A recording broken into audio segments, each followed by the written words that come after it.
for you. Cause you couldn't stand it, me all independent. So you had to have me for yourself. That was when I trusted you.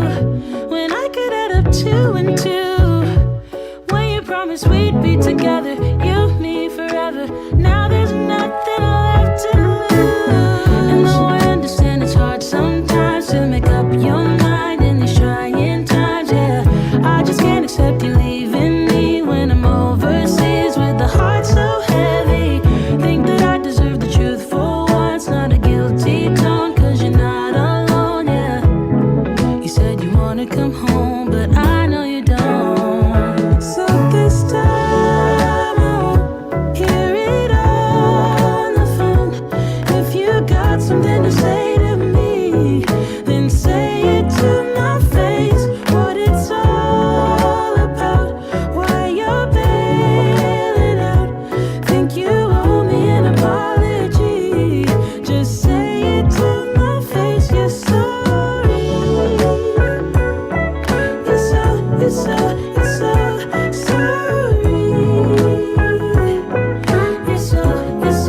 You're so sorry.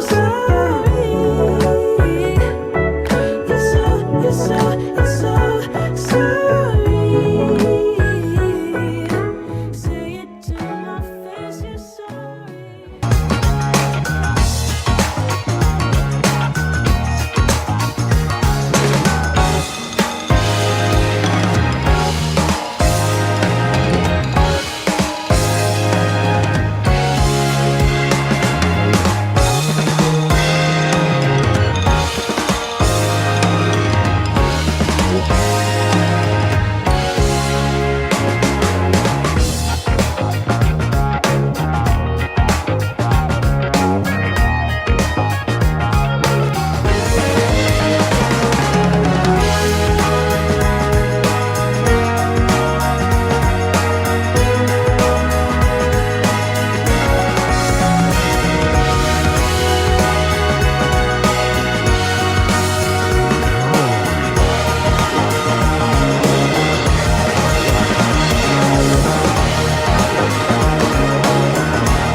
The Benjamin Dixon Show is only possible with listener support.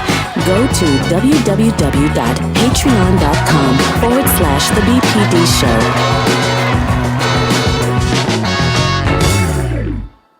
Today is Tuesday, October 19th, 2021. And like so many, this country is in transition. There's a question looming over our heads whether or not there will be justice for Black people in this country. We're going to discuss that, along with so many other political issues and issues so important to us. But we begin this morning, as always, with On the Clock with Georgia Ford.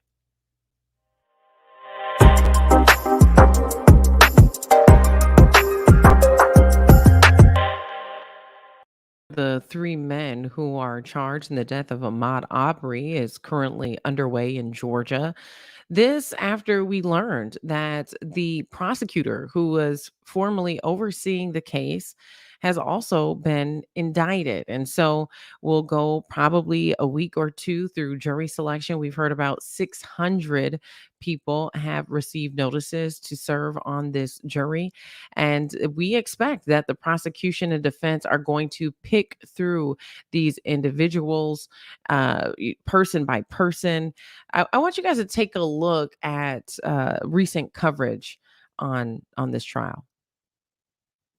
Closely watched murder trial for Ahmaud Arbery's accused killers kicked off on Monday in Georgia. Hundreds of people were ordered to report for jury duty in what could be a long, laborious effort to find jurors to hear the trial of 3 white men charged with fatally shooting the 25-year-old black man in February of 2020.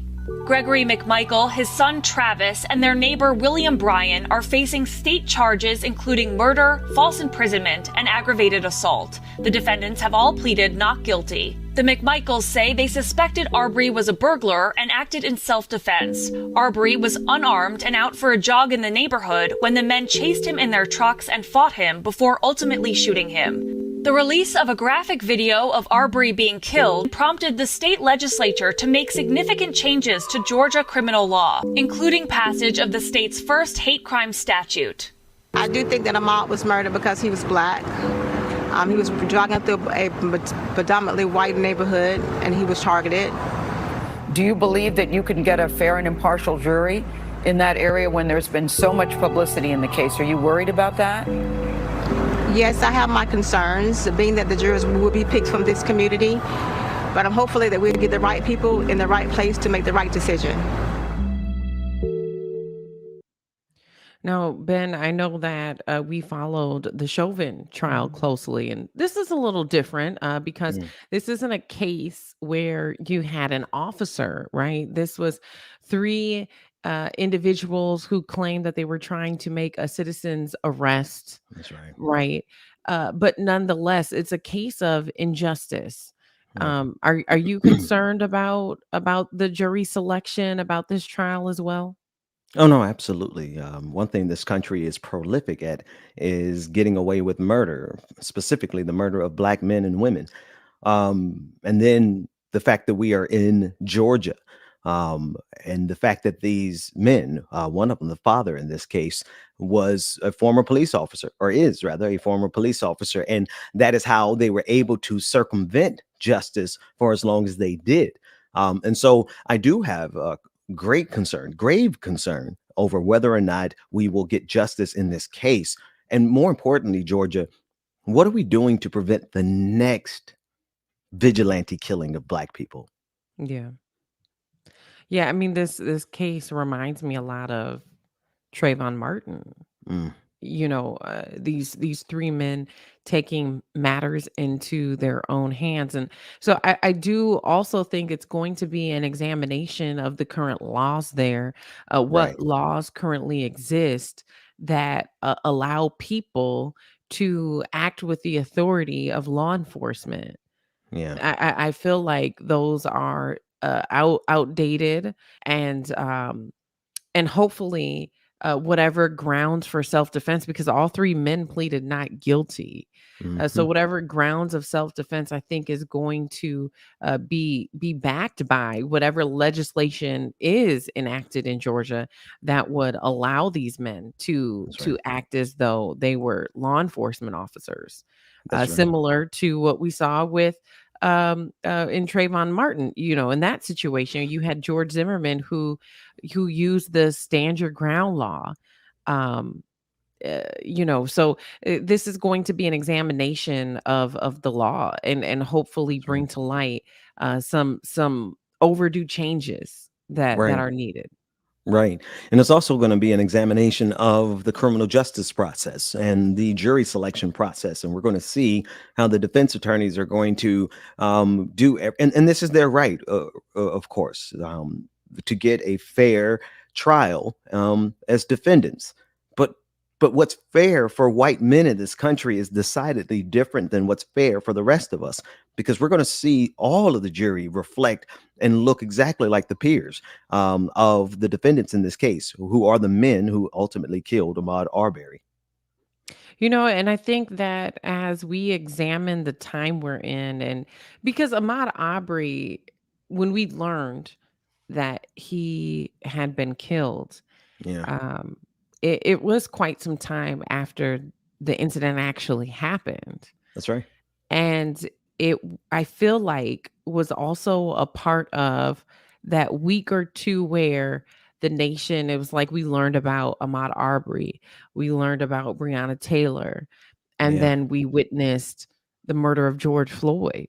And Mm, so I feel like there was, this kind of buildup to the global yeah. Yeah. response that we saw. And in some way, Ben, I feel like these trials are a continuation of the historic moment that we're in. Yeah. And, so many people compare and contrast 2020 to the 50s and the 60s. And so to be able to tell whether or not we've truly made progress, we need to know that something in the criminal justice process has changed Yeah. and that this system can work for Ahmaud Arbery's mother, that these Right. men can be found guilty and that they can be sentenced fairly. Mm. And the real question for me, and I think in so many of these cases, is that we have the clear evidence that these men killed Ahmaud Arbery. There's no question about that. We do have to go through um, through the justice process, lest we become vigilantes, much like them. That said, we really have a question on the table.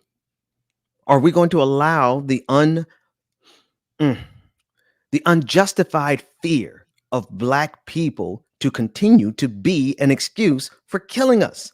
You Mm, compare this to George Zimmerman, but this is exactly the case. You're absolutely right, because George Zimmerman got away with murder, and the yeah. question now is, will these men be able to do the same?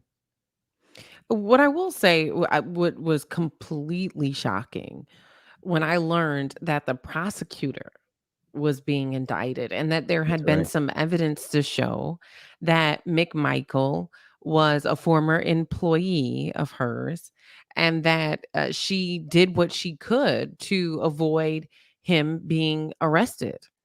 And I just thought that that was extremely shocking because historically in this country, when you have seen white people in positions of power who have used that power to cover up misconduct, usually Mm, there is no accountability. that's right. But in this instant, the fact that she's facing charges, the fact that she's been indicted, I think speaks volumes that we indeed are in a different time. Mm, mm. And it also shows a parallel to Bob McCullough, the prosecuting attorney in Ferguson, Missouri, who handled the case of Mike Brown. And we saw how he inserted himself on behalf of the defendants. You don't see this happening in any other case except for when it's a Black person who has been killed. We saw the same. I had the same feeling. I can't say that we saw this exact same thing with Trayvon Martin because they took him to trial, but there are some things about the trial itself that made me I didn't really fully believe that the prosecutors were on the side of justice. And that's going to be the real question here. And as you said, Georgia, the prosecutor in this case is under investigation because she inserted herself on behalf of the police officers at the expense of this Black man's life. And that, I believe, is part and parcel of the disease that is at the rot of this empire. Yeah. Yeah. Well, and then we learned about Kelsey Rayner, Mm, which was another case that she was overseeing. And in that case, one of the individuals who was working at the jail where Kelsey Rayner died was also her former employee. And it was mm, interesting that there was no indictment in that case. And so now we're beginning to see a pattern of misuse of power with this specific attorney there. But, Ben, the other thing that I think about, is there in Georgia, there's another case, Kendrick Johnson, who was yeah, found in Valdosta. He was a high school student, was found rolled up in a mat. yeah. And there's now a movie called Finding Kendrick Johnson that's on Amazon Prime. I had a chance to watch it yesterday, and the images are just burned into my mind. But what you cannot ignore in that case is the cover up, and at what point is America going to reckon with this long standing history of covering up injustices and violence against specifically Black men? Yeah. There's been this long standing history.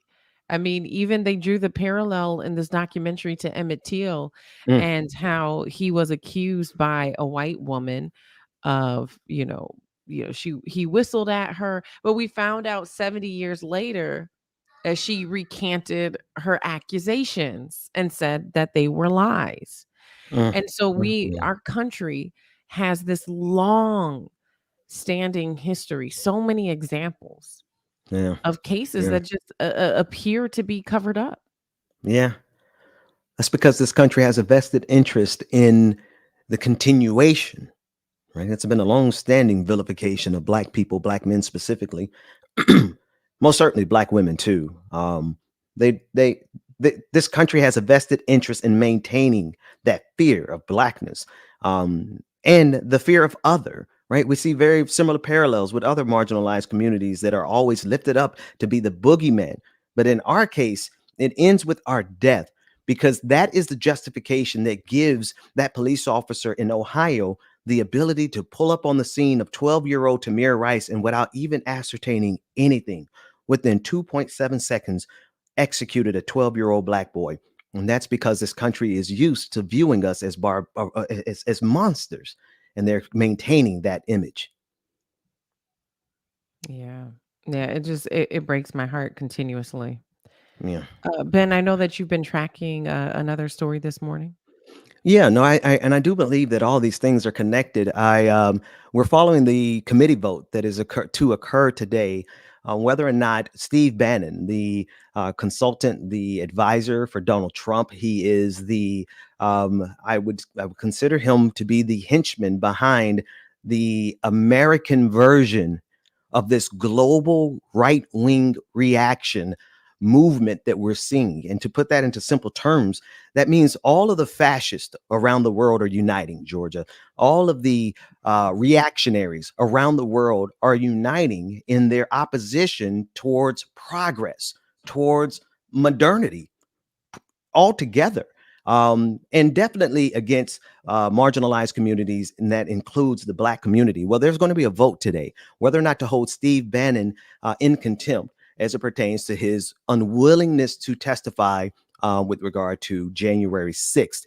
I have a couple of clips that I want us to take a look at, but in context, I want you to also consider this. Former President Trump is suing. He is suing in order to block the January 6th committee and the National Archives from releasing the documents and all of the information that the committee needs to carry out the investigation. That said, I want us to take a look at this first clip to give us a little bit more information on the testimony that Steve Bannon is trying to avoid, and the possibility of contempt, as well as this lawsuit that's coming from -45 Donald Trump. And whom exactly is former President Trump suing?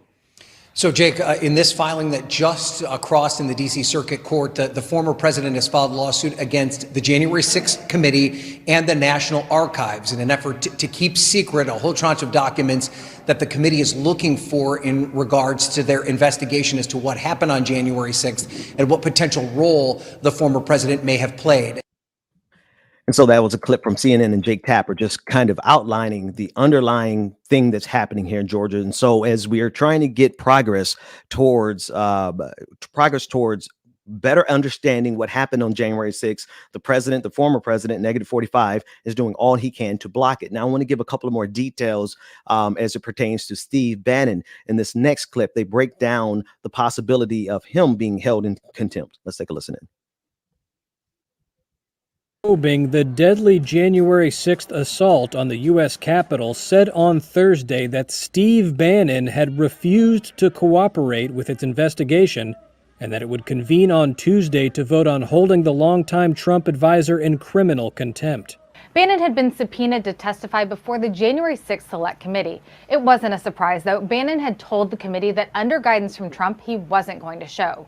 According to the New York Times, Bannon's attorney told the committee Bannon wouldn't cooperate until such a time as you reach an agreement with President Trump on claims of executive privilege or receive a court ruling. The committee's chairman, Democrat Benny Thompson, said in a statement, quote, "The Select Committee will not tolerate defiance of our subpoenas, so we must move forward with proceedings to refer Mr. Bannon for criminal contempt." The subpoena to Bannon is one of more than a dozen issued by the Democratic Select Committee, with some depositions scheduled as soon as this week.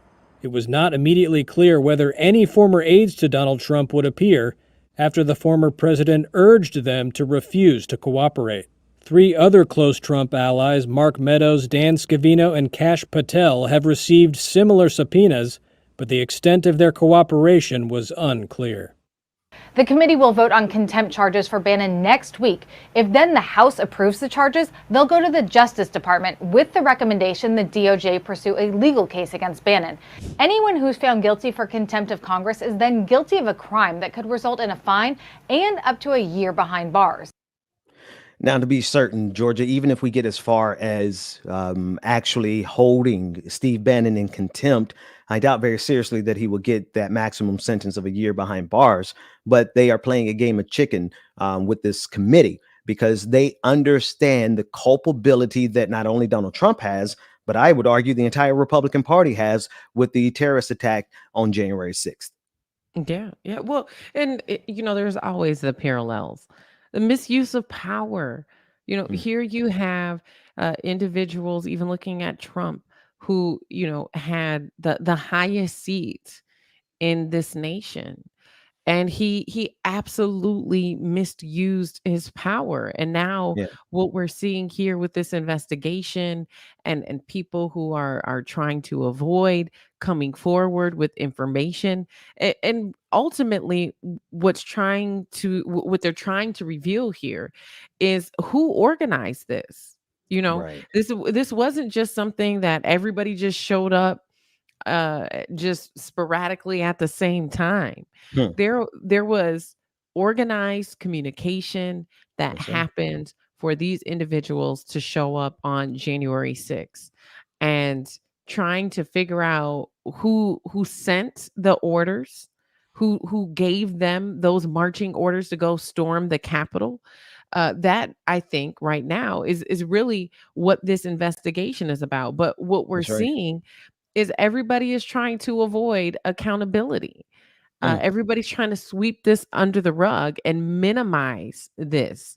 I saw on my timeline over the last week a few mentors or former bosses who attended the Million Man March, and they showed just a sea of Black men on the steps of the Capitol, but nobody stormed it. Not one person caused any damage. More than 1 million people. It's the largest gathering in DC history. And here we are looking at all of these individuals who I absolutely believe received direct orders from Trump or someone in his administration to do what they did on January 6th. Oh, absolutely, without question. And I want to urge people to understand that this doesn't happen without a serious level of organization. They are organized. They are organized. They have their private communications. They have their encrypted signal chats. They are organizing as furiously to stop progress as I would hope we are organizing on our side to forward progress. But there's some questions there because, they have funding for this. January 6th doesn't happen, Georgia, without major funding. And I think this is also what they're trying to block, that information from being released. You also have culpability across the board. You have little Charlie Kirk, as our friend, Brother Mac refers to him, sponsored 80 buses, Turning Points USA. It is a major organization that's all the way around the country, founded by Charlie Kirk. 80 buses. So there's money. There's a money trail. There's culpability. And I think it's going to come all the way from the top. You're right. Donald Trump all the way down to the rank and file people who have already been arrested. You bring up a good point about the encrypted messages, the encrypted channels in which people can organize and do communications. I wonder why the FBI can't subpoena Signal. If you're not Oh, familiar with Signal, no, I it am. Don't. is a Yeah. app Yeah. that you can download on your phone, and it's probably one of the only ones I know about that has those encrypted messages. Mhm. I wonder why the FBI can't subpoena that company and ask them to hand over any communication about January Yeah. 6th. There's got to be some way, and I'm sure. Obviously, we're getting into muddy water here in terms of overstepping people's privacy. But in a case where you have a national threat, a national attack on our capital, Mm. I think there might be some grounds to override some of those laws in the same way or we saw laws overridden when they went and stormed the Capitol and really there was little to no arrests on the day of, right? Right. So Right. there's got to be a way on some of those encrypted channels for the FBI to get their hands on those Yeah. communications. Well, you've caught me in a unique position here, Georgia, because I am firmly opposed to the FBI even thinking they should be able to get those messages. Because just as much as they're organizing over there, I might be doing a little organizing myself. But now here's the flip side of that. The flip side of that is the FBI has historically shown that they don't give a damn about anyone's privacy. Absolutely.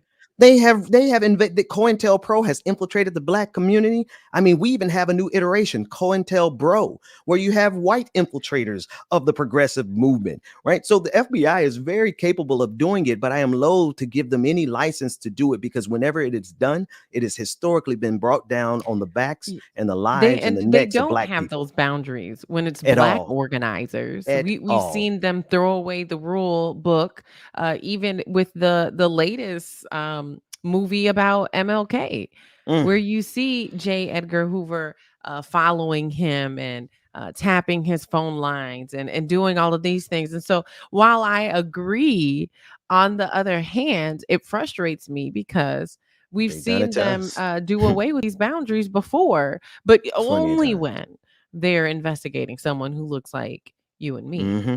That's right. That's right. And also, Georgia, the only other time I see the FBI really be effective and the federal government be effective is in blocking unions. And this is Striketober.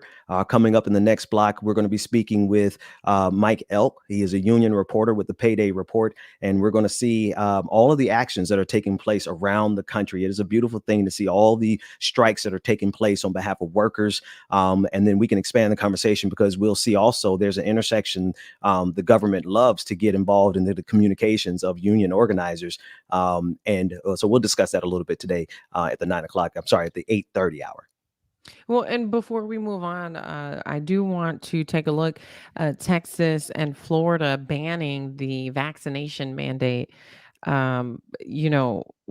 are seeing a decline in COVID numbers across the country, but there's concerns that there could be another spike at some point, especially when you have states that are banning a vaccination mandate. I want you guys to take a look at the latest from Fox News.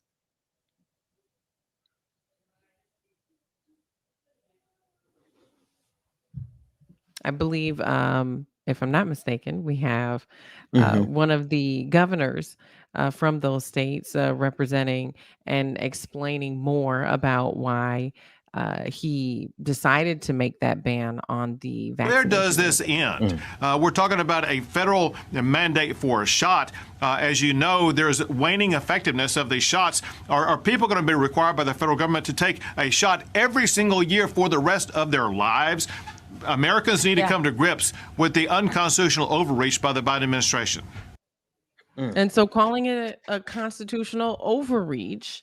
But Ben, I mean, we've had vaccination mandates our entire lives. Yeah.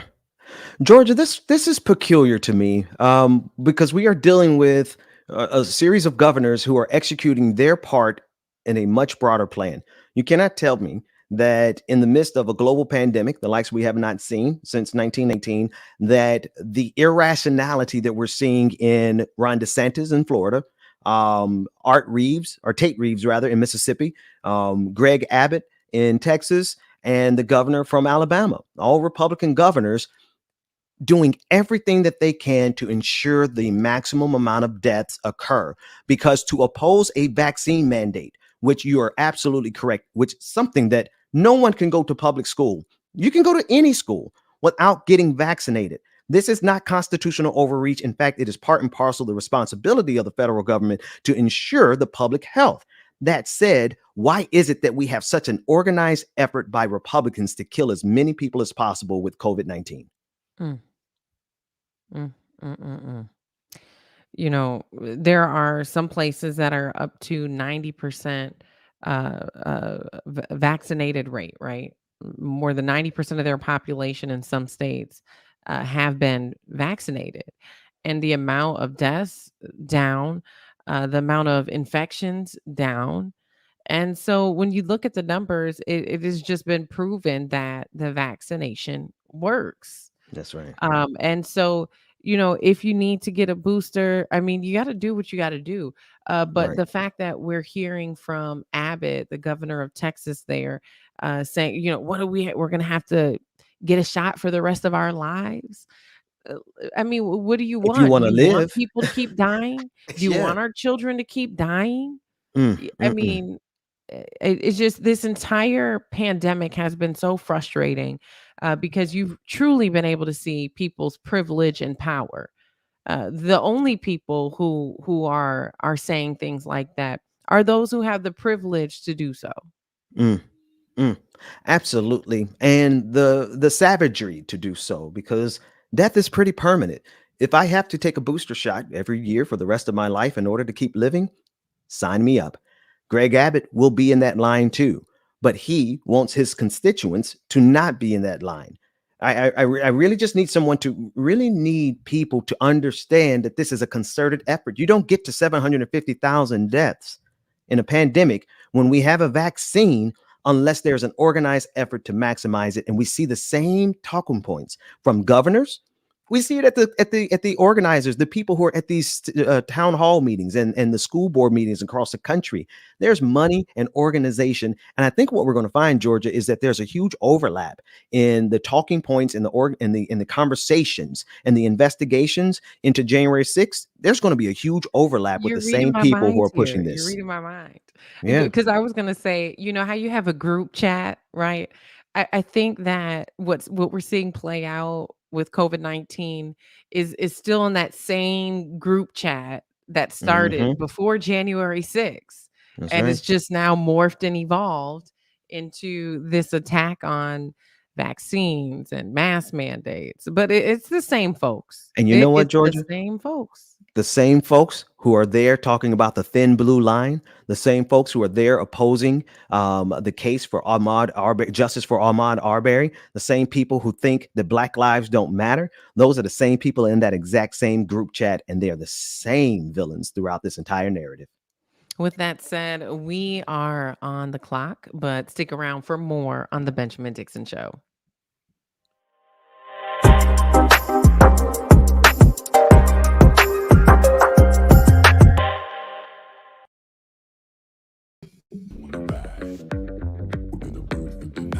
Good morning, good morning, good morning, good morning, people. Y'all know the voice, y'all know the sound. It's your boy James Bubba Williams, DJ Exclusive, is in the building. Good morning, everybody. Y'all make sure you grab your tea, your coffee, whatever you need to get your morning started, man. The Benjamin Dixon Show will be right back.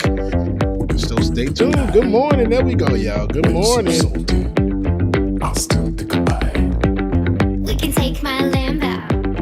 I'll put on a tight show. You sure you can handle? We be faster than Django. Can't stop, won't stop. I can't stop, won't stop. I can't stop, won't stop. Can't stop. Can't stop, won't stop. Can't stop, won't stop. Good morning, everybody. Good morning, good morning. Shout out B, Chuck Diesel. Good morning. Brother Lateef, Esther, good morning. Shout out Tiger, good morning, good morning. It's regular coffee this morning. It just got up early. That's all it is. And water. Lily, good morning. Shoot the Dragon, good morning. Why you so salty? You sure you can handle? Okay. We can take my Lambo. I'll put on a tight show. You sure you can handle? We be faster than Django. D Will, good morning. One Source Productions. Alicia, good morning, sister. Hello, Hal, good morning. Can't stop, won't stop. I can't stop, won't stop. I can't stop, won't stop. Not the name WTFN. That's funny. Anna Hart, good morning. Brenda Johnson, good morning, y'all. Good morning, everybody. Evergreen, Hollywood 2000. Good morning. Susan Family, Brother Goku, what's going on? Good morning, everybody. Shout out Roller Dragon, what's going on? What's next?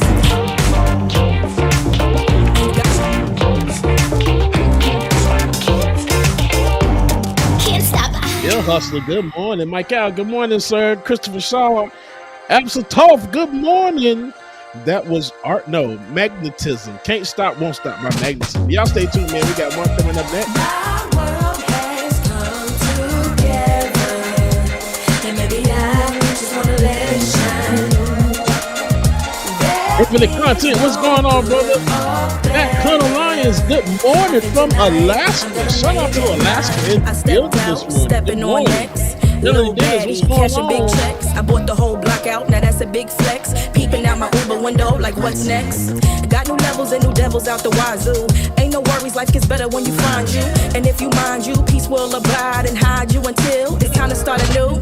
So live it up, we grown, ain't got no curfew. Who brought the bad vibes? Tell that bitch move. Walking all in my ear, now that's a bitch move. Pressed that I arrive, mad that I survive. All your sad attempts to send me to the sky.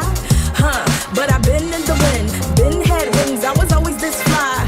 Oh yes, and that's probably why you're mad. Don't let Evie turn you into a trash bag. So get glad, find out why you sad. All that jealousy, you should subside. I think it's time to turn that mirror on you. Put it up close for a clear view. And look deep down inside.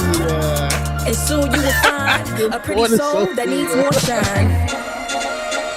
My world has come together. I don't know if I say shout out Infinite Content. What's going on, Infinite Content? There is no good or better. I think tonight I'm gonna make it mine. 1, 2, mean right hook. Come and test me, my mob beat will have you shook. Non-fiction, thank you for your super chat. No need for speed, but keep your foot up on the Thank you gas so pedal. much. Ain't worry about having a golden Non-fiction award. says just God supporting. made me to be an ice cold medal. Why are you always pressed about my life? Talking with your frenemies about me, saying, ooh, girl, have you seen it like the shy lights? You tried, but you could never dim my light. Please know I'm a Rosie touchable Bean, girl. Jack, I'll good slip through your morning. fingers like a real fly kite. Why you wanna turn a good day into fight night? Constantly projecting all the negativity. Take that bad energy and go and get your mind right. Say a prayer tonight to keep it so tight. You in the big world of danger, cause you dwell in that drama. I put the work in, now I got the big bags that you call Birkins. The girl said, now I got the big bags that you call Birkins. And maybe I just wanna let it shine. Shelby Hall, Courtney the SLP, good morning, happy Tuesday. Tonight I'm gonna make it mine. Everybody where it's cold at for you, this is for you.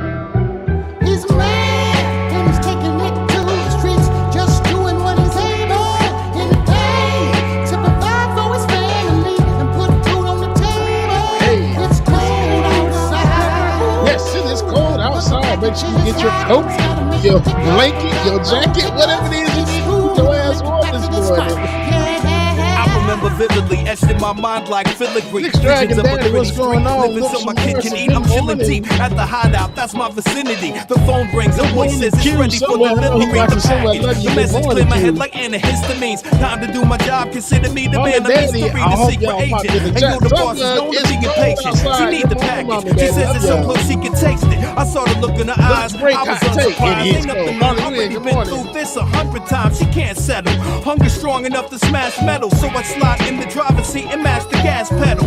Blast off across the asphalt like NASA shuttles. Cars in front of me, I pass a couple. Then check the rear view to see who's creeping behind me. Eyes in all directions, I'm never stepping blindly. He's a man, and he's taking it to the streets, just doing what he's able. Anything to provide for his family and put food on the table. It's cold outside, but the package is hot. It's gotta make the pickup without no hiccups. It's smooth and make it back to the spot. Hey, yo, I'm never rushing. On time, my every light went time, off. no Oh, no. discussion. Moon shines down like it knows something. I hope it doesn't. I'm at the pickup All right, spot. y'all. Y'all Got welcome the back best to the product. stream. My Package in brother the from back of another the mother while I'll restaurant. The plug chef's my got. light I up. step aside, he can put Benjamin me slow. Dixon. Let's roll that No intro, words David. needed, because the homie knows.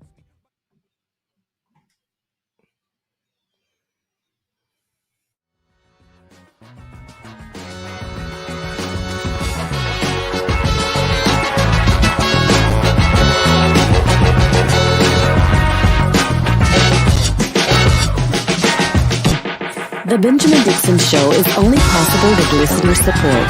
Go to www.patreon.com/The BPD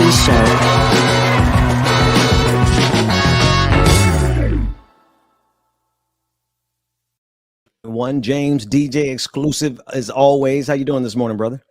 I'm good, bro. How about yourself? I'm doing good, man. I'm just I'm in transition and we're getting getting things together over in Atlanta. So I was like, bro, I am not putting on a blazer today. I'm just not. It's just I'm glad to just even be here, bro. The kind of work we'll talk about it in the after party. Patreon.com/the BPD show or patreon.com/like it or not, man, because we got some stories from this past week that are hilarious. That said, we're going to be joined momentarily by Mike Elk. He is a union reporter for Payday Report, and he's covering all of the strikes that are happening around the country. James, have you heard about the Deere workers, the strikers, the 10,000 workers from Deere that are striking right now? And the management, the management thought that they would be able to just jump in there and put other people in to drive the trucks and drive the forklifts and drive all this union labor equipment.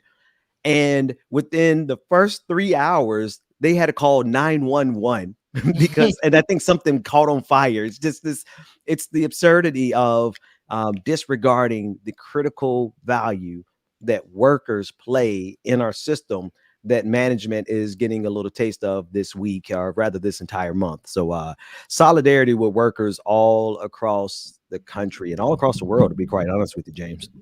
Right. You know, I didn't hear about that. I thought you were talking about the deer that was on the interstate hauling ass the other day on in Atlanta. That's the deer I thought you saw. I didn't hear about that. Yeah, sorry, Or the brother. deer that used to be in my old backyard, or the deer that's on the side of the road. And listen, man, listen, Georgia is a different kind of country, bro. I got a lot of stories to cover. And we're gonna jump into one day, but I want to jump into the one about Black Lives Matter. BPD2 is where I want to go first. But bro, I'm in Florida right now, and it's country. It is country, but it's not Georgia country. Like the bugs and the heat and the flies. And don't get me wrong, I'm coming right back to Georgia. I'm coming right back to Atlanta. But my God, today I'm so glad to not have to be dealing with an assortment of vermin crawling throughout the house at any given time of the day, man. Scorpions and stuff like that. Y'all wilder in Georgia, bro. Oh yeah. It's a whole nother kind of thing. And then where I'm staying at, it's deer, wolves, snakes. Oh yeah. We've seen everything over here. When I tell you, Tyrannosaurus Rexes too. What? Man, if you look out, it look like that's what's about to pop out of these bushes over here. Man, look here.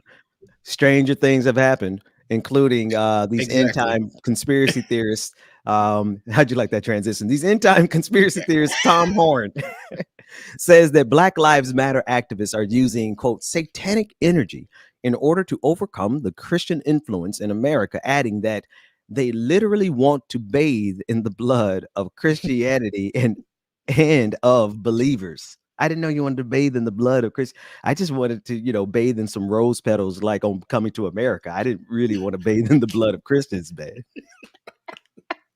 Not the blood of Christians. Blood of Christians, the blood of Jesus. Run the clip, David. You see some of the BLM and other characters out there saying, say their name, say their name. They are invoking the spirits of their dead ancestors to give them a kind of satanic energy in order to overcome the Christian influence that otherwise might be embellished within this country. So at its core, what we're seeing in America today has history behind it that is very much demonic. And that's not just a play on words. So what guided Marx, and the reason that these people wind up becoming so violent, they literally want to bathe in the blood of Christianity and of believers. And this is why you see the heads of those beheaded for their testimony under the altar in heaven, is because it is satanic. It is Luciferian. Right. We will exalt our throne above the throne of God. We will become more like, better than the Most High. So that's what is happening in America right now. It is what is behind the chaos that is both in the government and in the streets. James, I got to get a light. I'm extra dark skinned today. It's like, and when I look at you on two different computers, dude, it's like on one computer, you're pretty good. Then I go to the other computer when my camera's plugged up, but then it's just like, oh, he dark today. Darkness, everybody. Darkness. I'm midnight black today. I'm like, this dark man as hell as calling me incognito over here. Because I really don't have a whole lot to say to this clown. I mean, exactly, let's be real. Exactly. I'm more That's concerned the main about the point. fact. I'm more concerned about the fact that I don't have my ring light. You know what I mean? I'm more concerned about the fact that, when I'm walking down my father-in-law's driveway, I got to be really concerned about how the neighbors see me. So I can't just be out there dancing in the streets like I did in my old block, because this clown really does not deserve our intellectual bandwidth. That said, I want to move past this clown because the only, let's bring on a real conversation. Mike Elk. That's what I think of that other guy. Mike Elk is a labor organizer, reporter for Payday Report. He's been on the show before. And one of the things I love most about you, Mike, is your accent. How are you doing with that accent this morning? We're doing okay. I don't know how yins are doing that. Now, wait a minute. Did you put it on extra? No, you didn't. 'Cause that's how you do. Whenever I talk with you, that's how you sound, man. How's it going on the union? Good. It's funny. I'm out here in LA. I was covering all this stuff happening with IATSE, and I said to someone the other night, I said, "Oh, what do yins think of this?" And they said, "Who's yins?" And I said, "Well, yins are yins." And they're like, we say instead of y'all, we say yins. And these Mexican folks were looking at me like, did he just say some sort of swear word at us? Wait a minute, you were about to get canceled for your accent? Man, listen, you got to be careful out here. You never know. Cancel culture is really strong right now. No, it's really not. Right. Yeah, well, anyway. I wish I was back in Pittsburgh today. The big news this morning is Summer Lee, the first black state rep from Western PA, a real progressive fighter, just announced she's running for Congress. And already in her first ad, she attacked U.S. Steel for environmental waste and busting unions, which isn't something we've really seen before. So kind of wish I was back there for the fireworks today. But, there's a lot happening right now in the labor movement. There was a big struggle here. There still might be a struggle here against the major studios over the overwork issue. And a lot of these big film studios, they're making folks work 16, 18-hour days. Often, sometimes, regularly, working 14, 16-hour days, sometimes 18-hour days on these film sets. And, there was supposed to be a resolution in this contract, in this tentative agreement approached by IATSE about, creating a situation where workers wouldn't have to work those kind of hours. And after the pandemic, people just aren't willing to do that kind of work anymore. People took time off during the pandemic. They took care of their families, and they started to realize, our jobs really burn us out. Maybe there are better alternatives. And this is something we're seeing just not in film production, but in the most recent numbers from August, over 700,000 people quit the retail sector for other sectors. We're seeing something like 3 million people a month change jobs. It's a very loose labor market, but part of it is that a lot of people went out of the workforce. 2 million more people retired. 3 million more people quit their jobs to take care of their kids. And we're seeing a huge, a lot of people are dealing with disability issues from COVID. So we're seeing a huge issue. And so we're seeing strikes all over. Right. This is part of a big trend. We have a strike tracker at Payday Report. We've tracked 1,600 strikes since the beginning of the pandemic. Wow. In the past year, we've tracked over 400.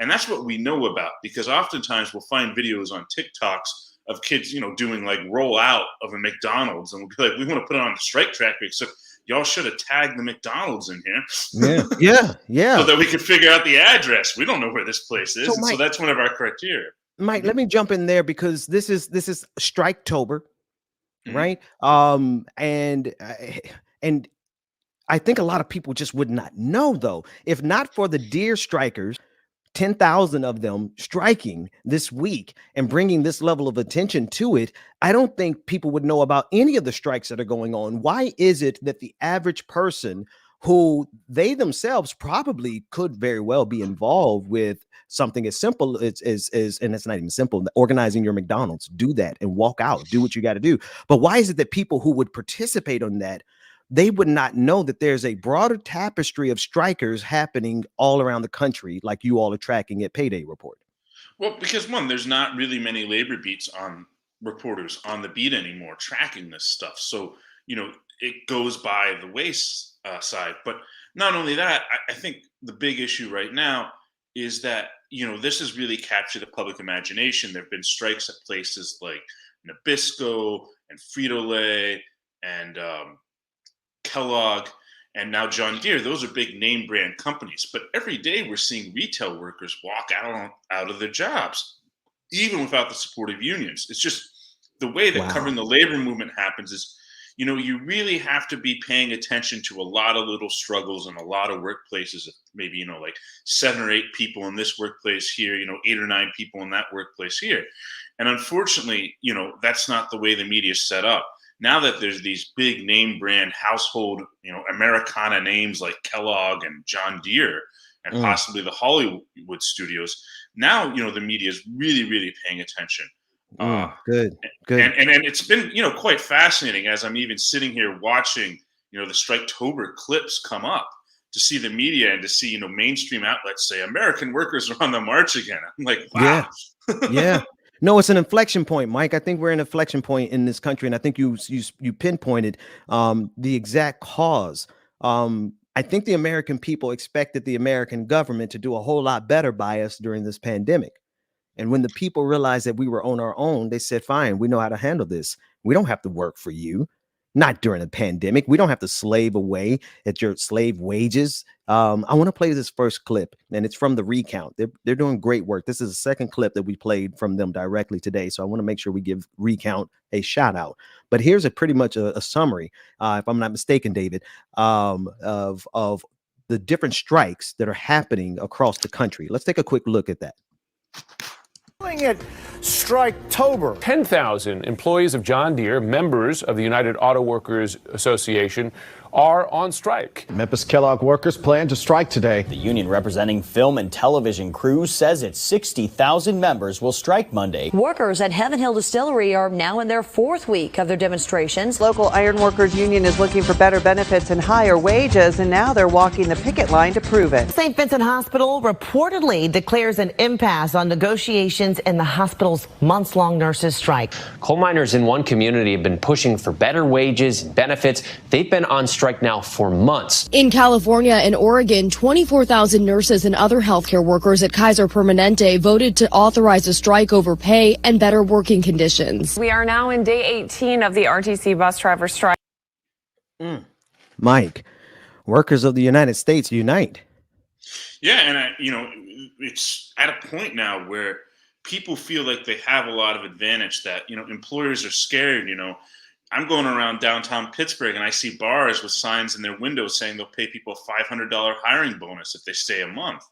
Employers are desperate to find folks, and hold out for 1,000 people. Hold out. No, y'all better go get that 500. Go ahead, Mike. I'm sorry. I'm out of pocket. Well, but I'm even hearing on the radio. I'm hearing on the radio.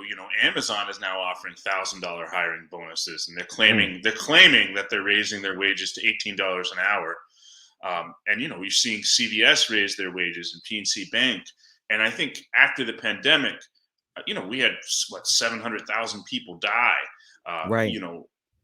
Whenever there's been events like that in American history, if you look at the Civil War, the modern labor movement was founded by Civil War veterans that came back and said, well, we fought for free labor. What do we have to go back and be treated this way for?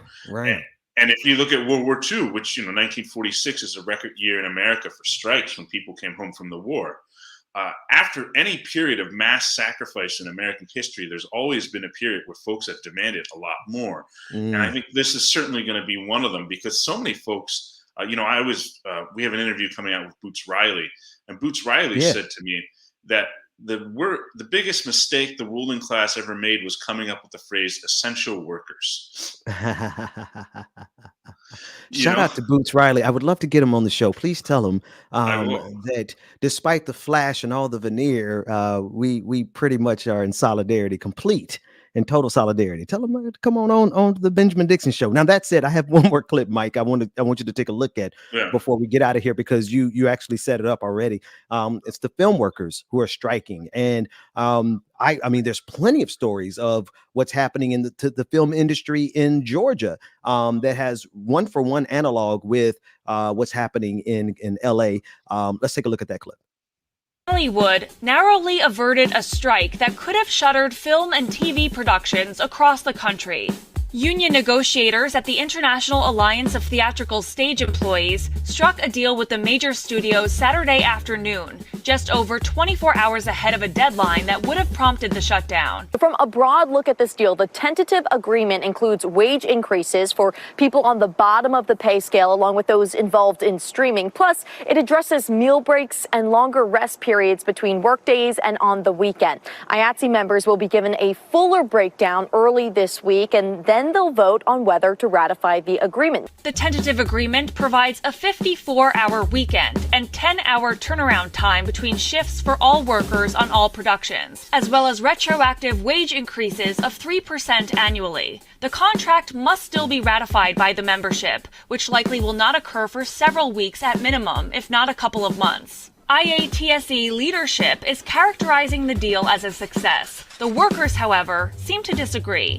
Many members of IATSE say they will vote against ratifying a new contract with the studios because it does not do enough to address working conditions on set. One member even saying, quote, "I feel like our leadership has let us down again." Mike, you've been covering this. Help us to understand the friction that's happening there.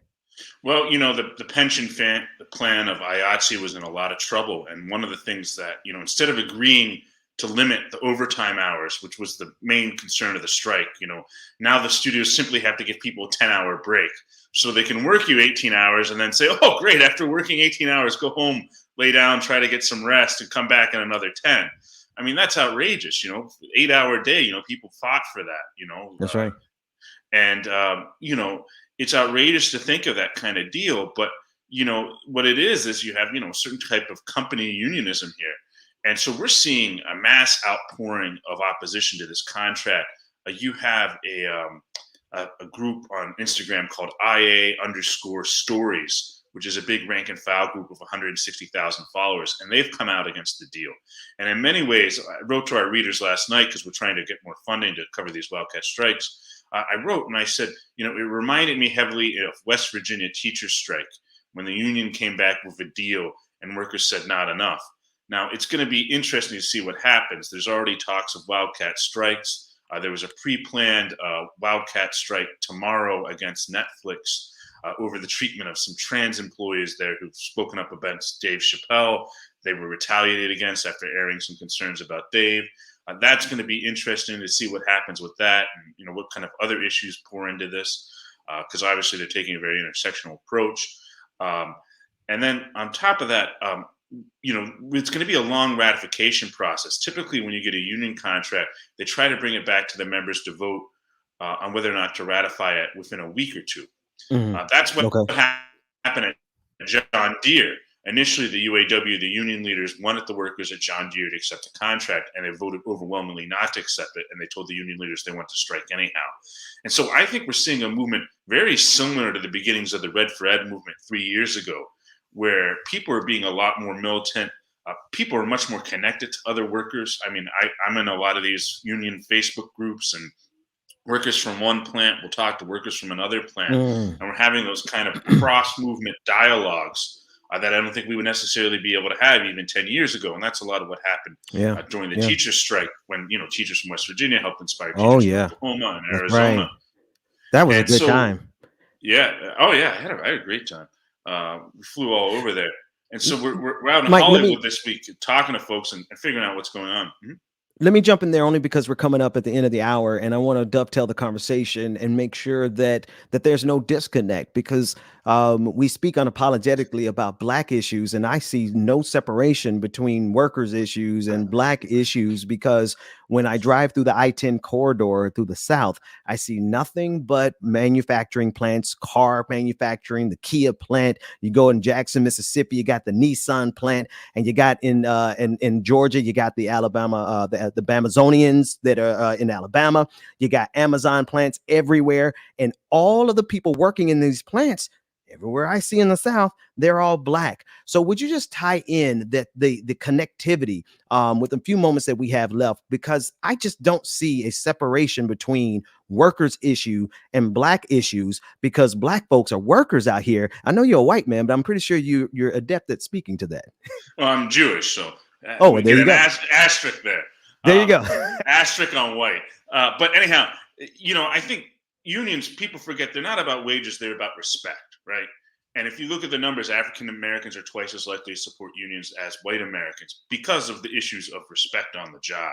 And I think all too often we see the class reductionists try to boil this down to just wage and hour, when it's really about respect and a sense of dignity on the job. And if you look at what's happening, particularly these retail worker walkouts, they're heavily in African American communities. There's Black TikTok is really driving a lot of this movement. Unions haven't really done much to encourage these retail walkouts. But, if you look at Black TikTok in particular, it's really driven these. And you're looking now, I mean, I'm seeing, we saw there was a school bus strike of Black drivers in Savannah. There have been issues with DeKalb. There have been a bunch of municipalities, small municipalities I've seen throughout the South, in places like Greenville, Mississippi, where Black employees are walking out.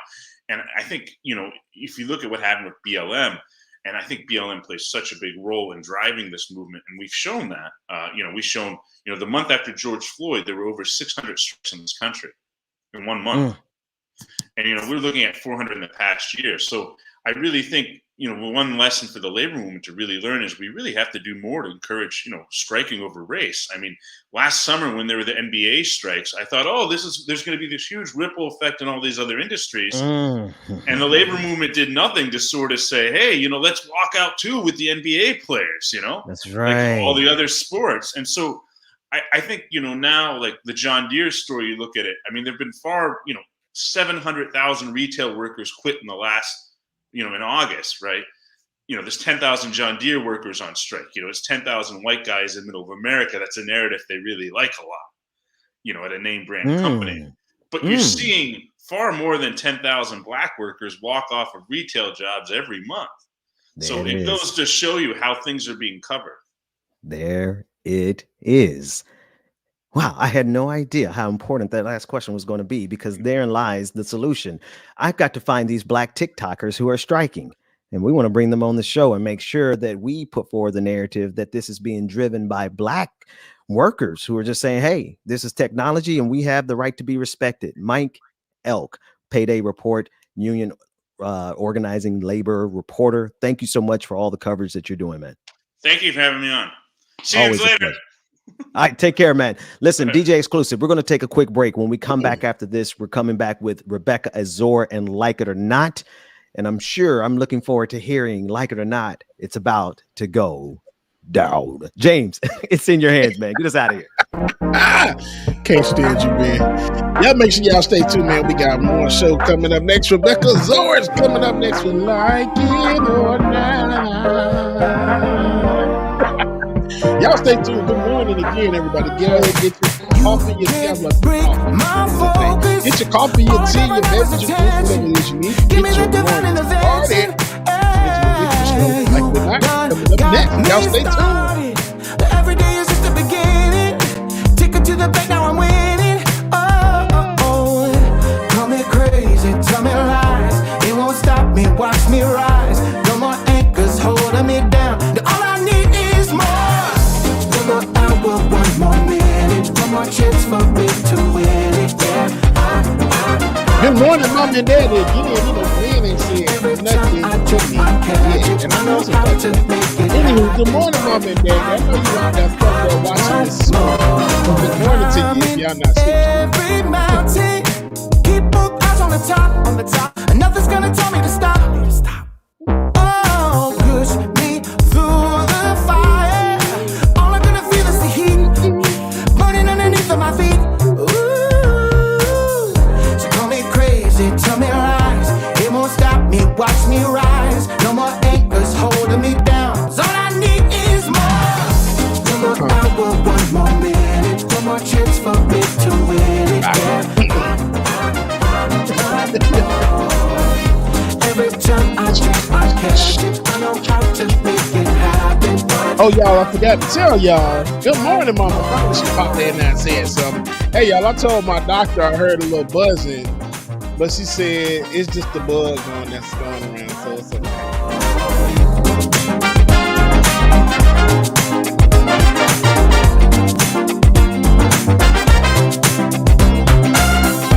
All I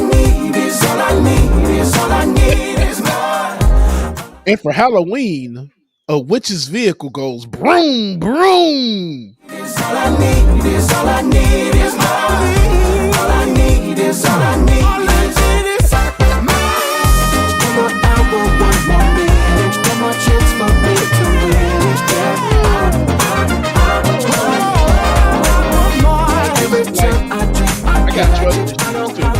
I just don't trust theirs.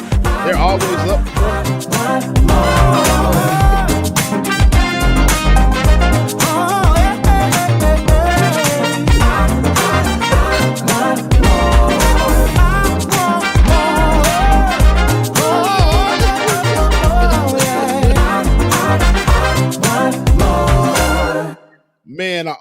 Man, y'all wonder about the song as well too. So I used to play piano by ear, but now I use my hands.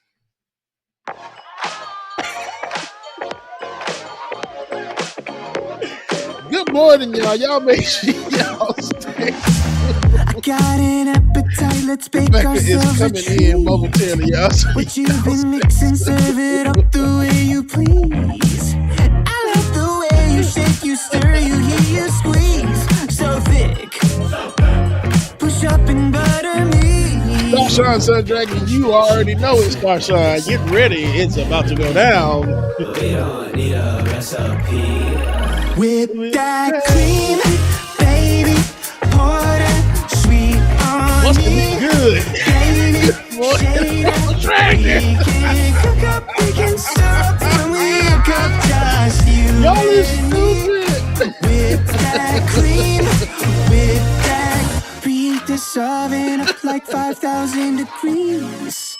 It's almost ready, we've been craving this all week. Baby, you want it, I got it. I'm hooked on you like phonics. Gotta be honest, you're on it, and this ain't no time to be modest. Poke that, push that, shake that, girl, take your last name, let's hyphenate it. We don't need a recipe. With that cream, baby, pour that sweet on me. John, you absolutely right, John. I'll be so damn happy with my dad. Going in there. Luke Gang. Bye, Luke Gang. Good night.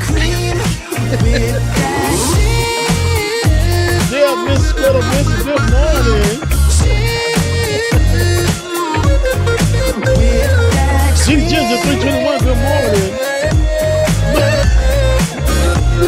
everybody go away.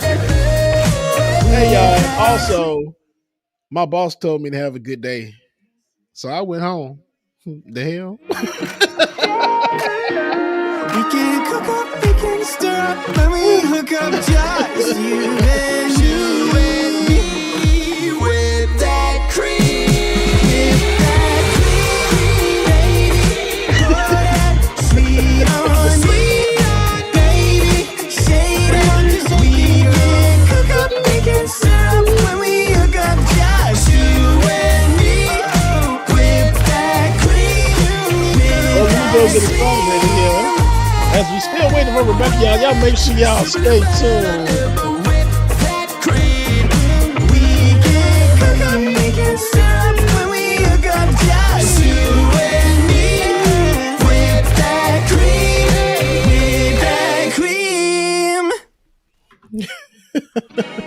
That damn song, boy, I swear.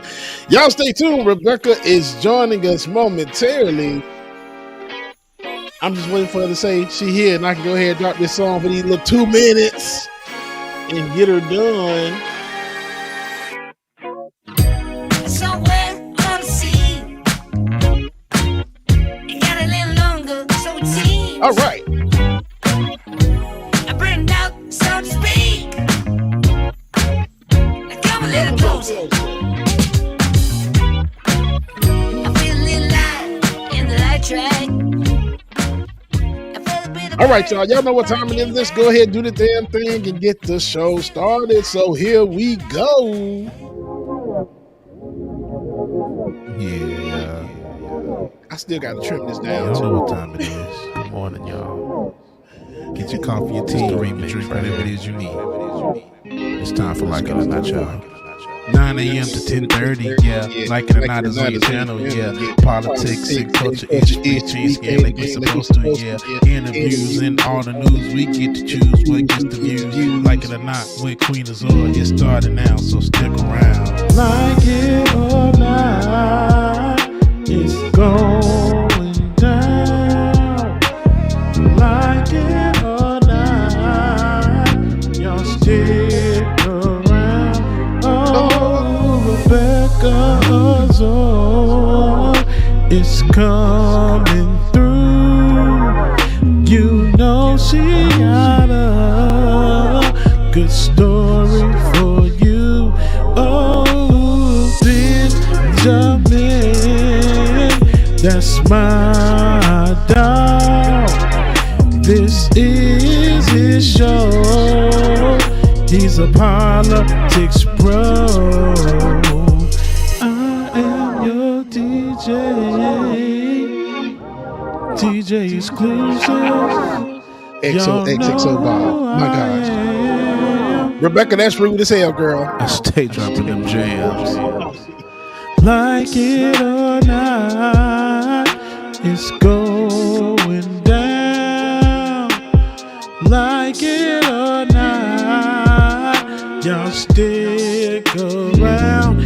Oh, like it or not, it's starting now. Like it or not, it's about to go down.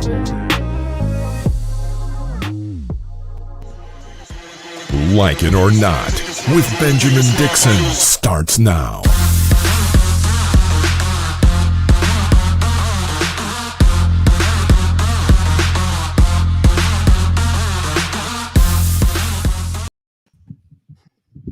Good morning, good morning, good morning, people.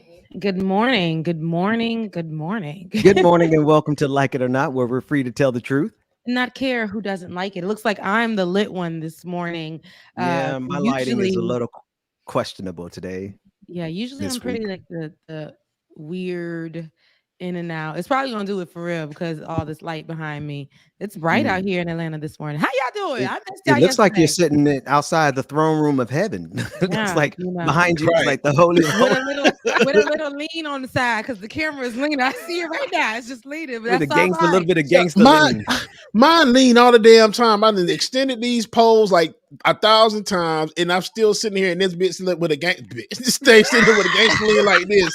Rebecca, look. Look, I know. Look, and it's like I tried to prop it up on one leg, and then it just be sliding on the other. I'm like, whatever you're gonna get is what you're gonna get on this morning. That's it. Hey, I'm they such just a- better be glad we here this morning because we doing 50 dozen jobs. I'm out here, 41 years old, moving furniture and stuff. What I look like? I mean, yeah. But anyway, I digress. Rebecca, I actually wanted to come to you before I talk about me because you know it's always about me. Because we just got through talking with Mike Elk about labor and people striking, and the first thing I thought of was you because you forever organizing somebody on your head job. So I ain't gonna tell y'all how. Look, so I ain't gonna tell y'all how. And good morning to the audience. I missed you guys, but I'm not gonna tell you guys how. Remember, I was talking about my family member being placed into a cubicle farm of possible COVID carriers. And I didn't like it because I was like, okay, what would be the reason why you would want your employees to be in office? So I took to the powers that be in Twitter, and I just had the conversation or whatever, and they wrote me back, and they never used that page. They never used this corporation. Never. Do you want to call? You don't want to call their name? We can call them out. CarMax. They never. They used got that back. They got back to you. So they wrote me, but remember I said, why would you have them in office due to training? And from what I know, there's no training being done. And they were like, well, we want to have our associates closer to us to answer any questions they may have. I'm good. Right? So I said, questions and training. So my sister was like, she doesn't want to lose her job. She's afraid, right? So she was like, Beck, I can't lose my job. And I understand that with everything in me. I understand that. So I said, oh, you want me right? You want me right in the bag? She was like, just. And then, so I guess they saw the little, numbers and the conversations flowing underneath it. And they saw the action going on with their name. Account. Yeah. So all of a sudden they were like, you guys can go home. So what? Wait a minute. Hold on. Wait a minute. I didn't know you should have prefaced this by saying you had a praise report. God dang it. Yeah. Yes. Wait a minute. Yeah. Hot damn. I gotta recap that for people who may have missed it. I know y'all caught it. Can y'all send up some lines in the chat and celebrate Rebecca Azor, always out there just being a rebel rouser? You won't leave these people alone. No, I won't. And if if God don't do it, it won't be done. Now he's gonna do it through me. He's gonna do it through me. And I might, it might come with a little bit of, get ready because I'm letting my hair down. I'm coming through like, listen, what's up? And when it comes to my family, I really saw the depression. I passed by to pick something up, forgetting that she was in office. And I felt so bad for her because she's going through a lot. On top of that, she's had COVID before. And so her fear, she has this fear, like literally, but she's like, I can't lose my job. So when I picked something up from her, I parked all the way in the back. I made her like reach out to me and I put it in a bag. And I said, I don't want to be seeing you like this. I don't want to be acting like this with you. You know what I mean? Like, I want to make sure you're okay. And she just looked at me and she just started crying from the parking lot. And that's when I went to y'all. Like, I don't like to see that. And then for the other people that I seen just coming out, and it almost reminded me, Ben, of, I ain't gonna tell you how, when I was, my sister had got me a job there for 3 days about 5 years ago. And I worked there for 3 days and I got in trouble every day, every single day.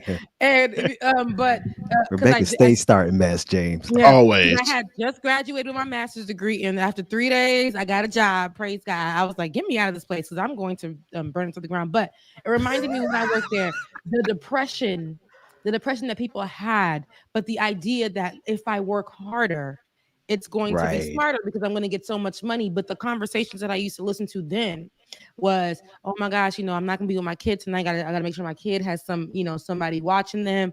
But I'm gonna be working overtime, get that money, Wow. Not to spend it. And they were afraid to use their time off. And that's what really, really disturbed my spirit. I'm looking at these people come out of this place, and at the corporation that I work for, they call it the building the green monster. You go in and your energy gets sucked out of you for the rest of the day. And that's all I could see. And I'm like, and there was no reason, because as soon as they put them in there, they took them out and sent them home, because they understood there was no reason. There was no reason for them to be held captive we're in the pandemic. It's control, though. Captive. Yes, it's control. They are willing to risk the lives of all of their employees in order to be able to control and micromanage them. And here's the thing. These managers who are executing this program, they ain't making all that kind of money in order to be, class traders and putting their employees. But before I go off on my tirade, Rebecca, I just got to come full circle. So you mean to tell me that when you tweeted to CarMax and you said, hey, what's good?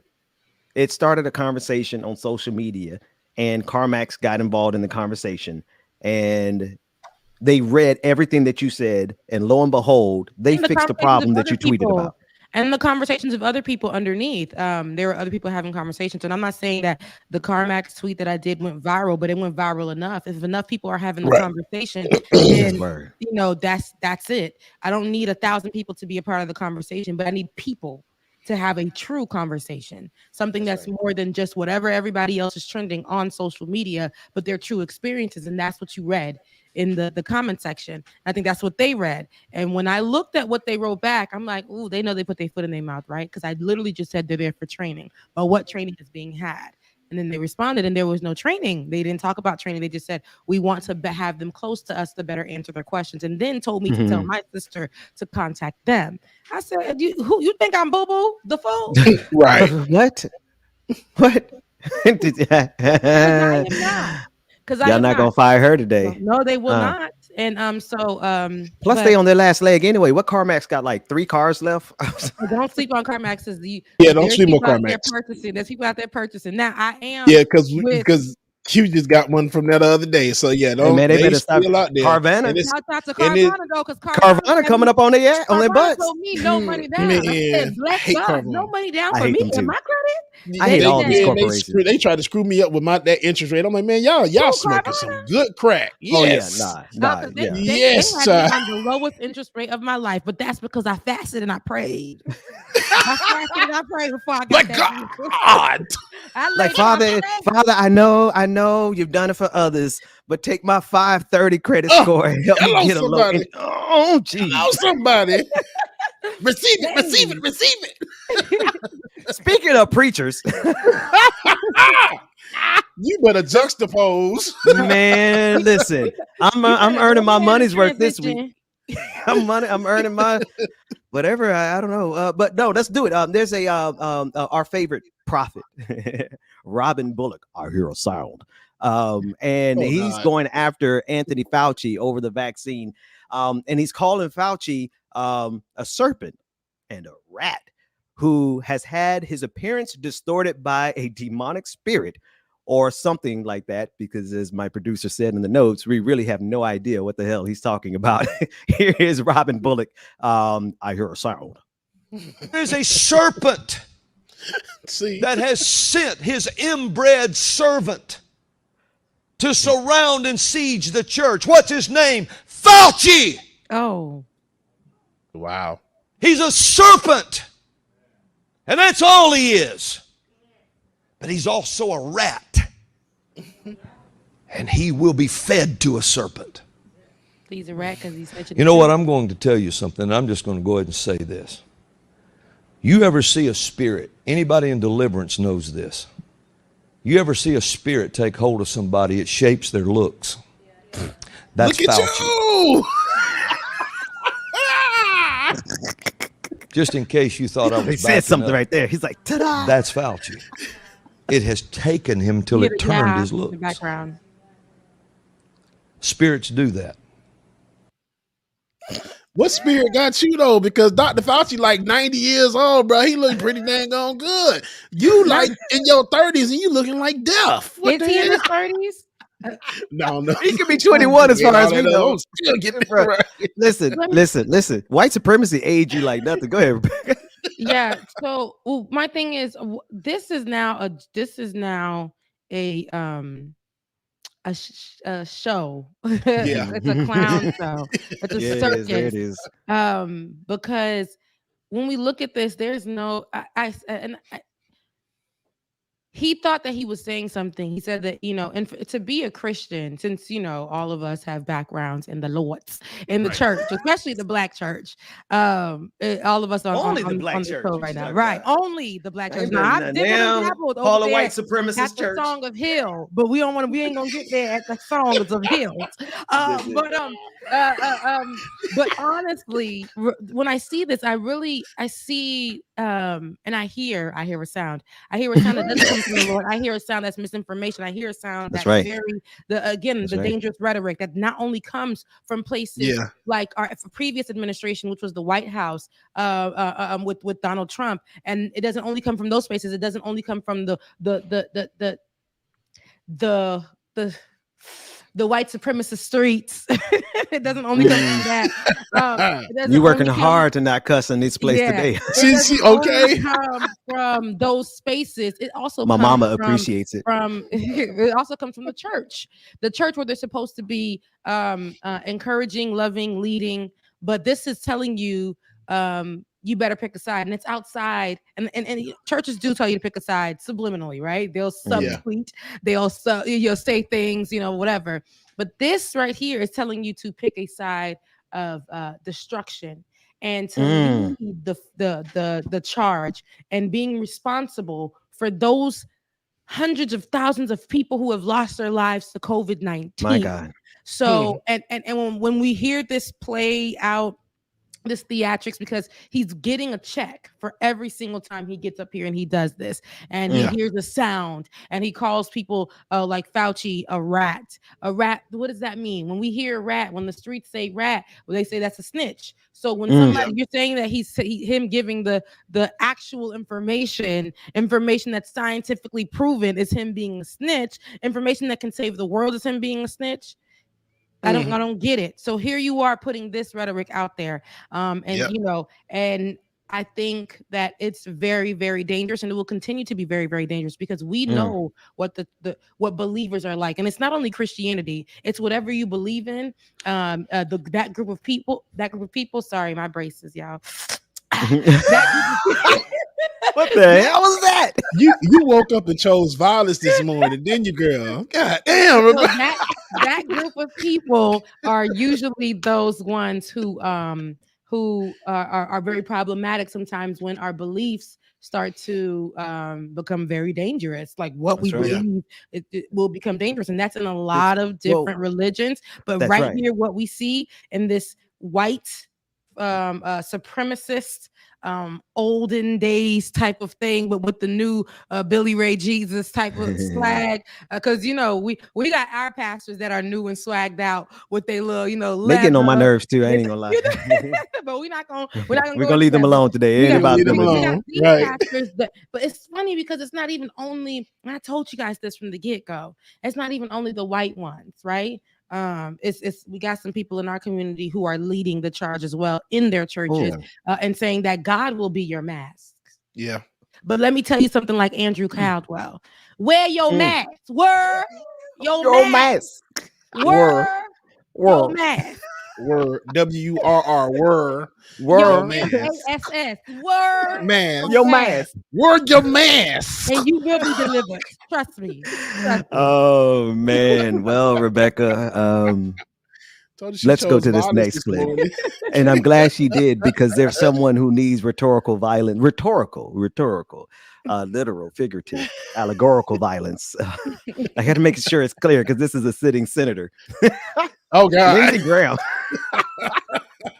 Lindsey Graham is going to be in need of some rhetorical, lyrical violence this morning, because there's a clip that he's attacking immigrants And the way he's attacking them is one of the most insidious forms of it's just disgusting. Run the clip for me, David. Hotel clerks are, well-off Brazilians who are scamming and playing a game. They've got better luggage than I do. When we went through the in-processing station, these were upscale luggage, no dirt on their shoes. They fly into Cancun. They fly to a friend or relative already in the United States. This is offensive. Oh, my. It is a bunch of bullshit. No, let's keep this Oh, here. really? Oh, really? So Let's keep real it quick, down. just one thing to comment for context. That picture at the end, the picture of the shoes, he took that himself. If you look at the His corner, mother- Senator Lindsey Graham in the at the facility, he took a picture of someone's shoes. And they're This- Pumas. And not to say, And not don't even to have say Pumas. shoestrings in them. Yeah, She doesn't so- even have shoestrings in them. I'm sorry. Go ahead, Rebecca. No, you're fine. There was another clip that I actually saw, and I wish we had that one instead of him talking about, the influx of Brazilians that are going to come, Ooh, or I people that are heard going to his stop in Brooklyn Brazil, accent. or whatever. Me too. They're going He's to in come trouble. in. They're going to come in, and they're going to be wearing like all these different name brands, and then they're going to try to come in here and take from America. So whatever conversation he was having, which is similar to what he just said.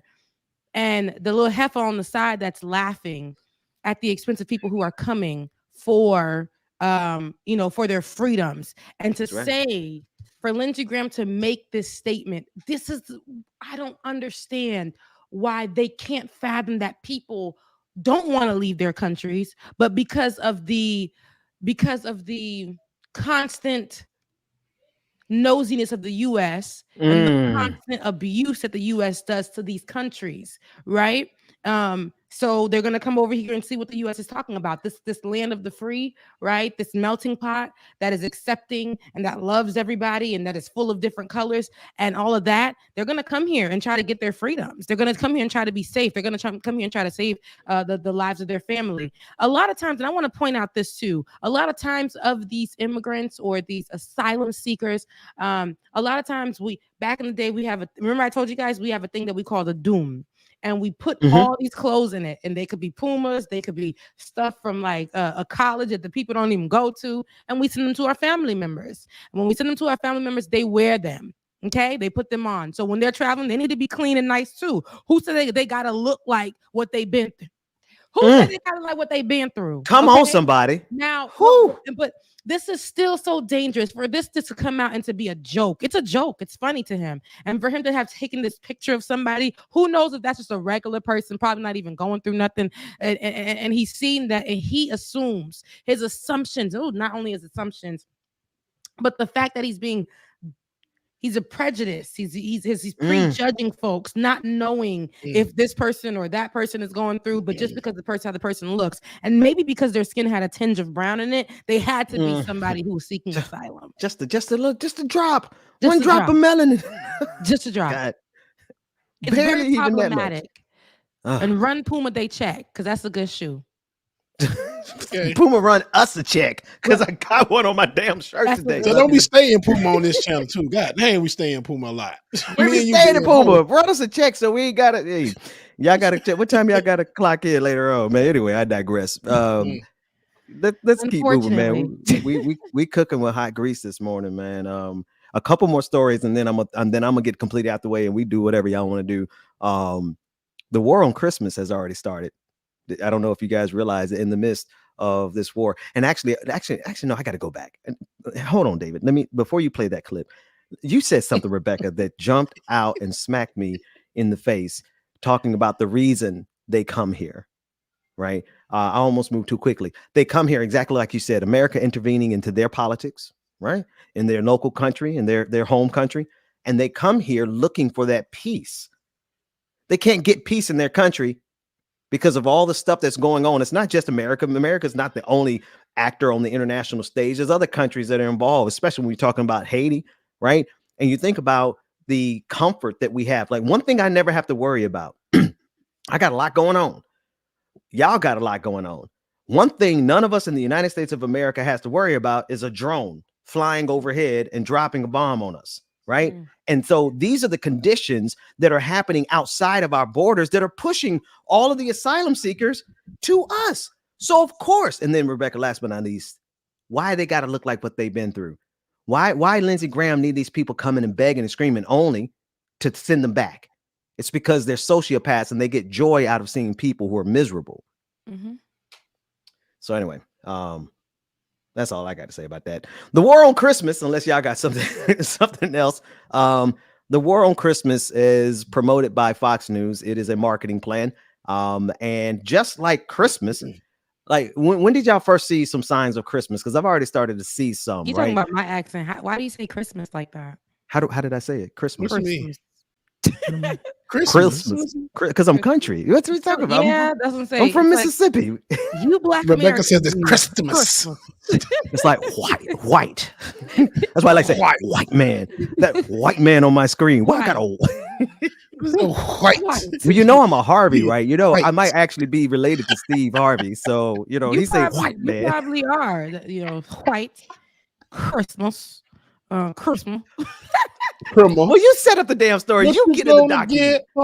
For Christmas. I like that one. What you got again? Gonna get that boy. Hey, a little bit of this, and then a whole lot of that. She want a little bit of this. But before, okay, I'm sorry, y'all. I just want you guys to see. We don't even have to do the story. Go ahead. How Christmas literally is pulling up at, if you go to the, I thought that we had an opportunity and a chance this time. So I said, okay, I set my place up in September to give she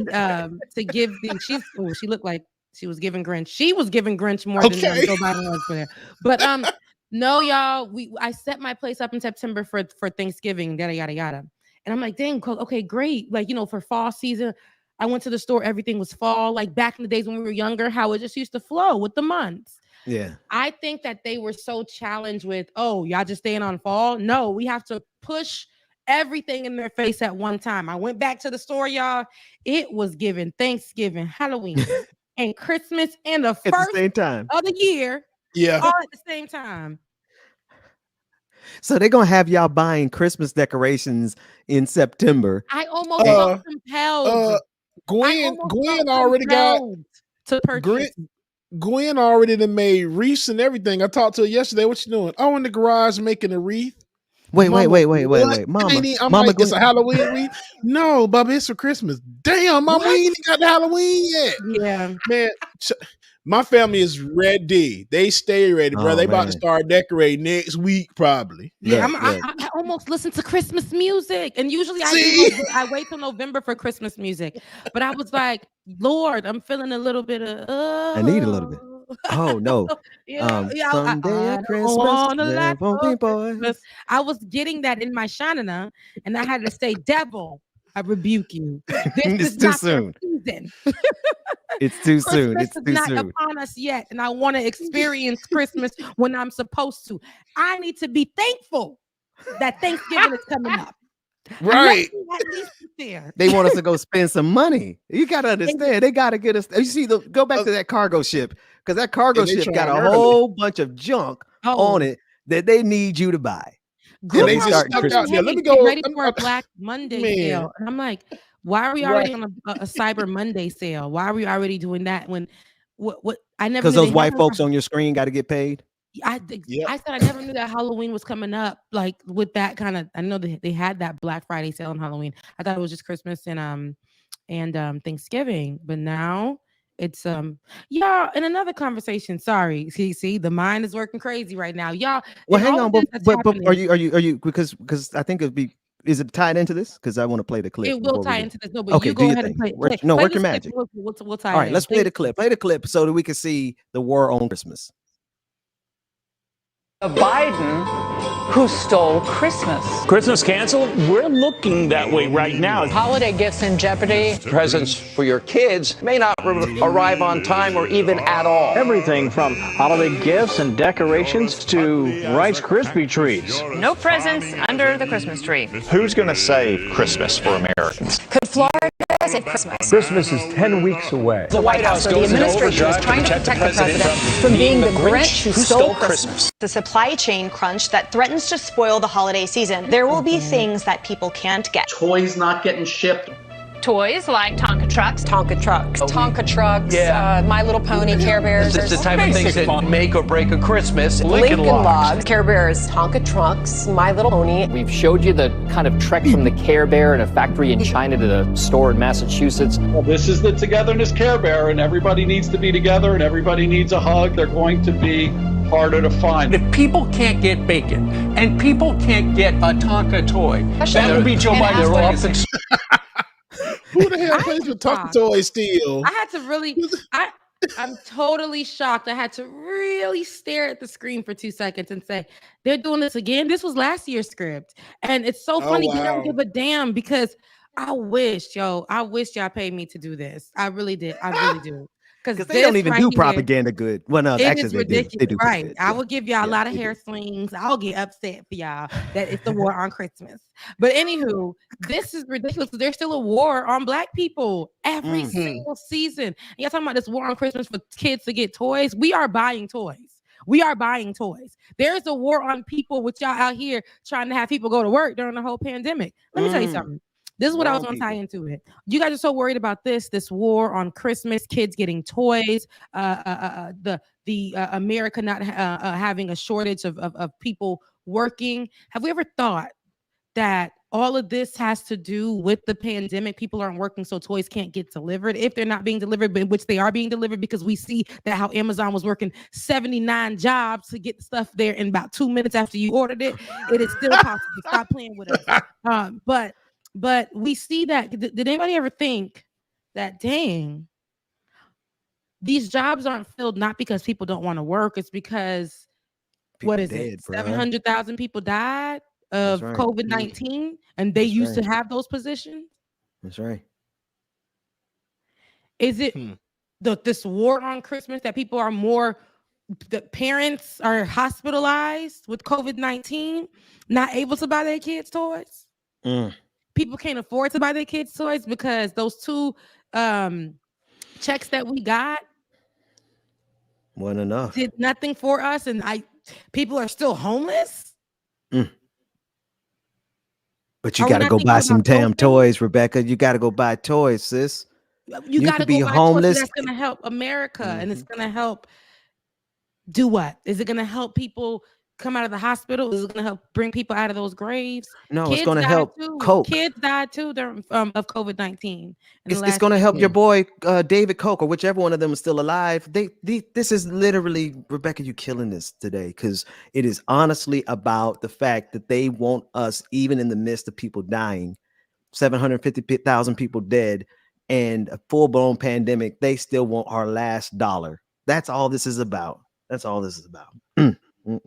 It's just money. It will always be a capitalistic view, no matter what. It's going to be money over bodies. It's going to be period. Like I need for you guys to go out and continue to buy this stuff. So all these companies that have the means to pay the media to make it seem like it's a true crisis for them not to make any money, they're going to utilize that. They're going to now remove what we know to the joys of Christmas.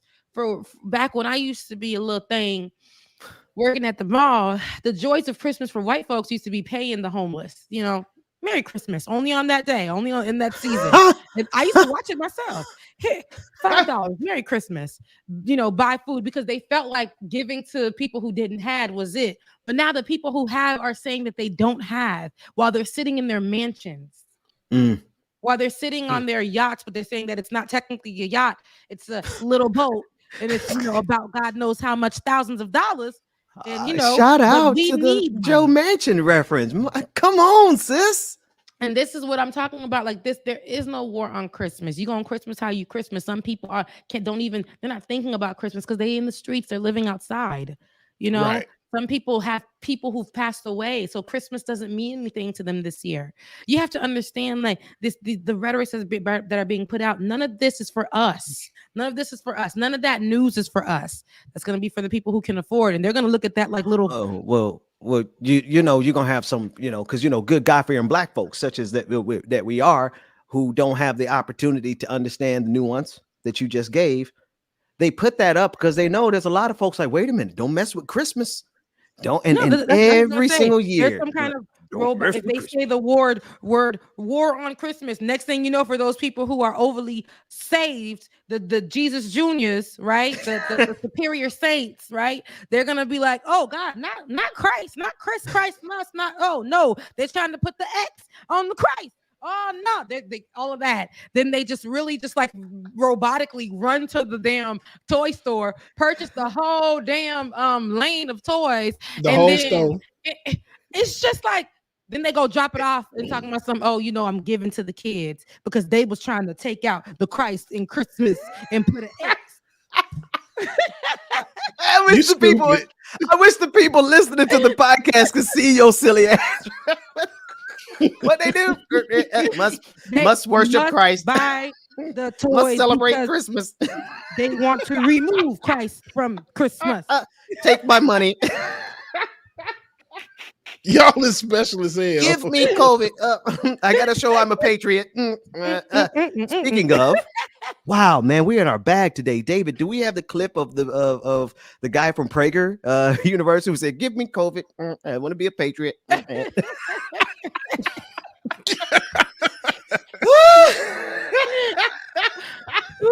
Please say, Rebecca. They done cleared out the whole Toys R Us. They done bought all the toys in Toys R Us just so they could prove they good Christians. Only to go drop it off. Look, must drop it off at the shelter. Must drop it off at the shelter. Only during the holidays. Otherwise, they're going to walk right past it. I told you. I used to work at JCPenney, right? As a young little thing. I used to work at Sears. Cashier at my JCPenney during the holidays. And I used to see what happened every time. A white, and it was, I'm telling you guys this, it was always a white folk. And it was in Palm Beach. So that area has a lot of rich white people. And they would come and they would shop and they would look at like maybe homeless people that probably weren't even homeless and be like, keep the change. They hold the door. Come on through. Happy holidays. No. Merry Christmas. What you talking about? Oh, sorry. That's what it was at the time. Merry Christmas and God bless. And a happy new year. Here's some extra money. May God bless you. Oh man, that is I'm done. What else we got? Oh no, we do have the clip. Okay, so we got the clip of Dennis Prager. He's from Prager University. And it's not it's PragerU. Gotta be sure not to mess that up. They call themselves PragerU, even though they're not an actual university, because they need. I'm like, who? I never heard of Prager. Right, I'm like Prager. Yeah, Prego, no? Prego, Ragu University. Ragu, Prego. Okay. Well, I can't even do a real show with y'all. Well, this is him on the screen. This is Dennis Prager, and he's battling COVID-19, and he's such a good American patriot. He said he ran out into the storm, Rebecca, and caught COVID, so that he could get COVID. In the storm of the pandemic. He said he intentionally went out and caught COVID-19, and he looks like he's a walking comorbidity. Let's take a listen in to this man, Dennis Prager. Okay, everybody, all good. I'm broadcasting from my home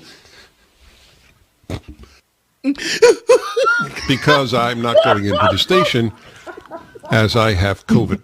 I was tested positive last week. And I have been steadily improving. At no point was I in danger of hospitalization. I have received monoclonal antibodies. That's Regeneron. I have, of course, for years, a year and a half, not years, been taking hydroxychloroquine from the beginning with zinc. I've taken Z-Pak, the let us know what works, sir. Name them all. As the Zelenko protocol would have it, I have taken ivermectin. Ivermectin. I have done what a person should do. My God. If one is not going to get vaccinated. It is infinitely preferable to have natural immunity than vaccine immunity. And that is what I hoped for the entire time. Hence, I so engaged with strangers, constantly hugging them, taking photos with them, knowing that I was making myself very susceptible to getting COVID, which is indeed, as bizarre as it sounded, what I wanted. He has breathing problems right now. He did. In the hope that I would achieve natural immunity and be taken care of by therapeutics. That is exactly what has happened. It should have happened to the great majority of Americans. The number of deaths in this country owing to COVID is a scandal, which one day will be clear to Americans. Did you see that sleight of hand at the end? It was the beginning of the clip for me, y'all. That took me out. You know, he started talking. He's like, "Yeah." Run the first 30 seconds again, David. Let the first 10 seconds. 10 seconds. It's early. Everybody, all good. I'm broadcasting from my home because I'm not going into the station. And here go me. See, as much as I like to ride people out, but here go my behind. I feel bad. He's It's wrong. his dumb ass. This is dumbass. And he's Oh still my speaking, gosh. and he's still saying things that are still not even like helpful. He's still saying that it's a scandal. COVID-19 is a scandal. The pandemic is a scandal. Yet he's a part of a number that he's a part of people who have been affected gravely by listening to the terrible rhetoric. And you're literally telling us that you've utilized ivermectin, hydroxychloroquine, yeah. whatever. And you're telling us that you use these things which we know have not worked because you have COVID-19 and it's affecting every part of you. Maybe he had some pre-existing conditions already, but to see him like this really like. Other people have had all of these symptoms. You are such a good person, Rebecca. Couldn't breathe, but just to see somebody literally fighting for their lives and still telling us that what they're utilizing, like it's still a scandal. God forbid, but you may not be here. That's to talk about this being a scandal. Right. And don't understand and realize that y'all leading all this stuff and y'all still depending on the antibodies. So you're going to go out there, just catch it. And then wait to build up antibodies, then okay, cool, just die. And you got to think about it this way. Go ahead, bro. I was about to say, read the super chat real quick. An adverse reaction to Z-Pack and ivermectin is diarrhea. A man this full of BS should be on the toilet 24/7. I agree. Somebody said hydroxy.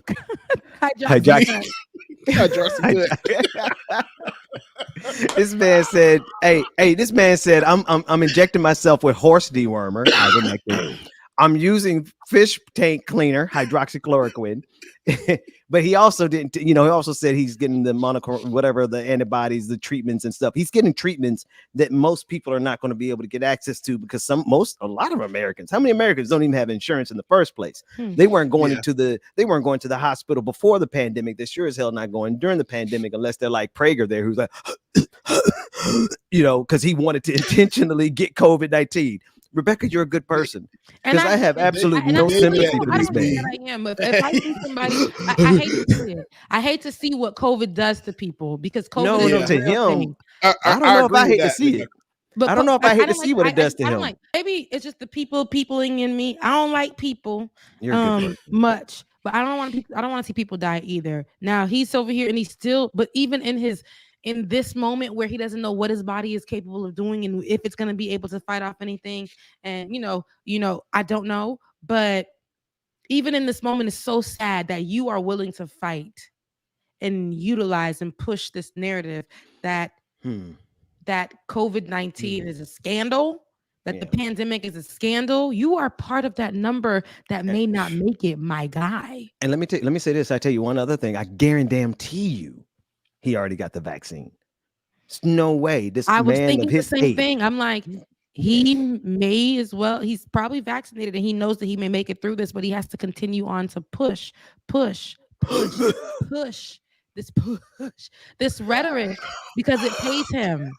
If he knows he's gonna live and probably might live with one lung, that's all right for him because the money is more important. David, I hate you, David, because he is pausing. That COVID-19 ain't no joke, is it, Dennis? He follows me on Twitter. Let's tag him in this clip. How you doing, Really? Dennis? How's your oxygen levels this morning? I just want to check on you. Anyway, I digress. Looking And at honestly, 86% right now. is he alive That right ain't now? good. Can somebody check? Do a wellness check on Dennis Prager. Did he die overnight? I'm sorry. Damn, Ben. Ben, See, I ain't go that far, Rebecca. Ben, I don't like that. I don't like that. Even I had to say, damn, Ben, I can't go there. Man. Here go Ben. Ben be talking about he's dying every day. He is not. He talking, if you go on his I social live as a media, man he's like, who's dead damn, already, I thought this person was being posted because he died, and it's usually somebody who was an anti-vaxxer or anti-masker. Listen, Like, somebody died recently that was no, I'm gonna keep myself out of that argument. Rush Limbaugh, like let me jump to somebody we could all agree on. I celebrated when that man died. I'm sorry. When you have position, when you have positioned yourself, you were there. Did we have a party? I probably did throw a party, James. I think it was a patron party. The Rush is Dead patron party, 2020. But when you see people, man, who take all their wealth and all their energy and make an investment into getting other people killed, I'm sorry, I'm not gonna cry, bat a tear if he end up getting carried away by those Nigerian pallbearers. Don't shed no tears. No, I'm not gonna cry. Let me find out y'all just did an African version of Not Gonna Cry, because Ben had the African beat him over there, Rebecca singing like, damn, that sound kind of good though. No, I'm not gonna cry. Who sing that song again? Mary. Oh, yes, it is Mary. Yeah, so we're not gonna cry, right? We're not doing that. We're not gonna shed any tears, but not for everyone else. Like, by all means, you know me. I'm as empathetic as you are, Rebecca. But for these propagandists, man, they don't give two damns nowadays. I don't know how y'all get into this person.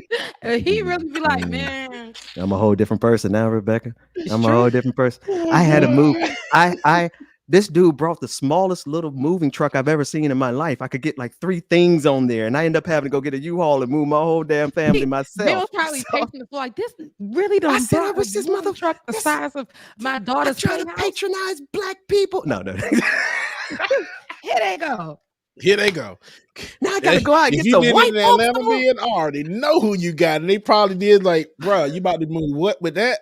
And then he told me he was done for the day. I said, what? Ben was mad.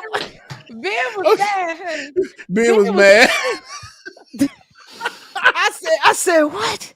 You done for the day? I still had 80 dozen boxes in my house. And this man said, yeah, I'm done for the day. Listen, man, I rented a U-Haul, and that man, I went outside. Y'all should have seen me. Do it yourself. It'd be like, see, if you want something done right, you got to do it yourself. Do it yourself. That's what my daddy taught me. Listen, I went outside 4 o'clock in the morning. I started stretching. Y'all would have thought I was like Black Buddha out there stretching and doing it. Man, I got that U-Haul. I started throwing boxes and stuff. I said, I'm gonna get it done. And we got it done. So that's why today, Rebecca, and forevermore, I ain't got time for these fools, man. I ain't suffering no fools. No. If Dennis Prager goes the way of the dinosaurs, cool. Damn. If CarMax is set on, I'm just kidding. If CarMax continues to bring people into it, we're gonna have to buy them out. Listen, send them some super chats so we can buy out. Who wants to? Because at the end of the day, I got to get to work after this show. And that's why I get my sister being fearful of not being able to have her job. I fight every day I fight every day for the people at my job and for their freedoms and for their rights. And when it comes to my family, I will do the same. But the same way that I'm afraid that if I were to lose my corporate job, I wouldn't be able to live. I know I wouldn't be able to live. I wouldn't be able to even have a place where I'm able to do this show. I wouldn't. So that's why I got to keep it light, even though I want to fight right here on this show. But just know I'm fighting when I'm out there in the corporate streets when they trying to talk to me crazy. Yesterday they tried to have a meeting with me and I had to set them straight. I had to lay down the law. I had to let them know, listen, employees should not be treated in such and such way. How, Rebecca? Well, I'm going to let you know. Back in the month of X, Y, and Z, this is what you guys did, and this is what it was, and this is what all of these. Where at all where at all does it tell us that this is against the protocol for Bank of America? Where at all does it tell us that we cannot go? Yeah, right. I know what you're saying. Yeah, that other, yeah. Keep going, Rebecca. Yeah. No, that's all right. Y'all send me some cash apps because I may not. I may be without a job after this. Shit. I mean, shoot. You can't take us off the air. It's falling apart. It's all falling apart. James, introduce this last clip before Rebecca gets fired on her day off. Yes, because Rebecca, right? Because I can't say nothing because I can't help you yet. Listen, we only got about 1,000 patrons. That I'm not like I'm so ready to quit this goddamn job. I don't know what to do. That's all right. Help me. Lord, I seen you do it for other people. I mean, people out here selling sweatshirts ain't got nothing on them. Go ahead, David. Okay. Yes. Oh, so this last clip, Ben, is one of our Cookman alumni as well, too, marched in the band with me. And David, I just let you play that clip so you some of her Hell beautiful Wildcats, work baby. she's done. Hell Wildcats. Love you, Rebecca. Mean it.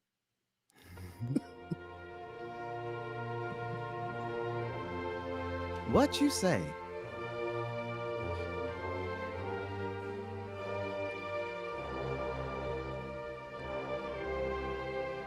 Look at that.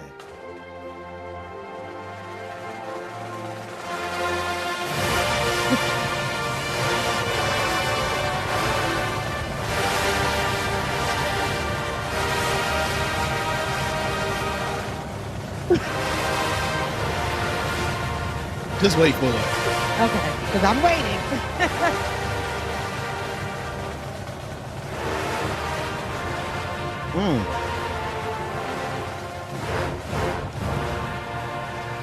Ah, man.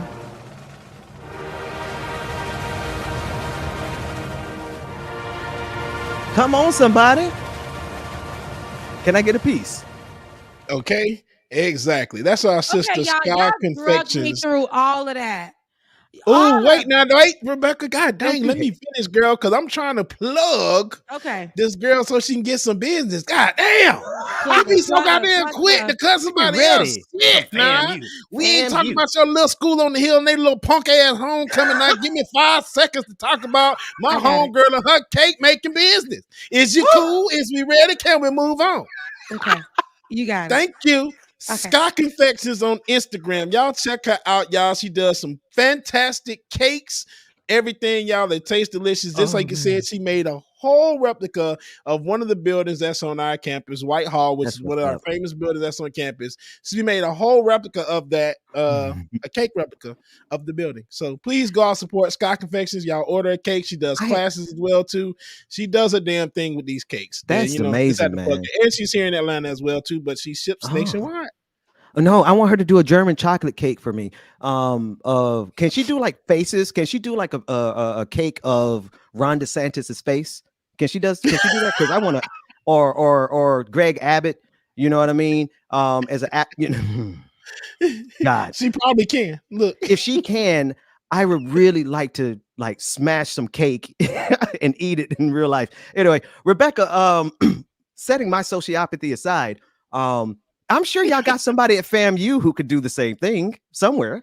Is this a graduate of Bethune-Cookman College? Yeah. Mm-hmm. Look at y'all. Y'all don't even know y'all school name. I heard you say college. She graduated. So she graduated when it was college. We heard you. She graduated when it was actually when it was university. She graduated actually when it was university. That's all right. And the fact that you guys care so much for people who graduated from your alma mater and their gifts. This is a good gift. And I will say, what's her at again on social media? Sky Confections. SKYECONFECTIONS. Sky Confections. What kind of cake is that? That's like vanilla with chocolate in it. What was that? That looks good. It was okay. So the cake looks good. That's not the issue here. The cake looks great. The cake is beautiful. It shows that she is effortlessly very detail oriented and that at least it's beautiful, right? But here I will say you had me wait a long stretch. I thought that there was the cake was about to open up and there was going to be something inside of that cake, which is the cake looks good. It actually looked like the school. It looks like the building. What the building inside of it looked like inside that cake as well. Not sure, but I just didn't like that you had me stretch out for all of that time. For it to just be a cake. I ain't like that. But that's what people from BCU do. You know where Rebecca? No, that's what people from FAMU do. Let's talk about you, girl. You go in here and get on whole time radio to talk about FAMU. You go on days and days and days and days and days and days and days and days and days. So you gonna sit there for your little 1 minute and wait and get drugged like you dragged us. So, girl, you will be okay. Shout out to BCU though. I'm so glad I got James on the show now because BCU though, formerly BCC, but for this girl, I could never go at Rebecca like that without she and I were like, me and Rebecca be like, we sister brother, we be ready to fight when we get disagreed on air. No, because Ben face always be like, I want to fight you. Bubba be like, okay, let me smile after this so I can show her that this, let's kiki a little bit. Ben will stay you're right. That's a big difference. I'd be like, I'd be taking off my glasses like, y'all gonna do this now live on air? Y'all gonna act like this live on air? Really? That's what we doing today? That's what you do. Sound you for real. Just sitting there like, bro, you okay? You good? Okay. God has delivered. Ben will listen to you talk, and then he'll let this long pause after you spoke come through and be like, yeah. Well, yeah. I hate you, Rebecca.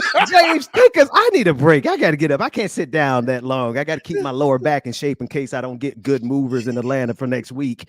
So I'm going to go outside and stretch for about 5 minutes. We're going to go to the after party, patreon.com/like it or not. BCC. Rebecca. I love that school. Right. Rebecca. Yes. What is it? You heard him right. I'm going to go outside and stretch. But you all right. Girl, the music playing. I'm just waiting for them to bring the channel in.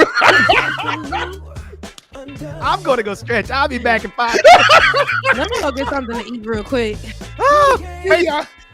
Man, screw both of y'all. How the hell? I can't even go away and get nothing. I gotta pay my ass right here in the seat. What do y'all bring me? A juice box, a plate, or something. Cash at me a couple of dollars so I can go get something to eat or something.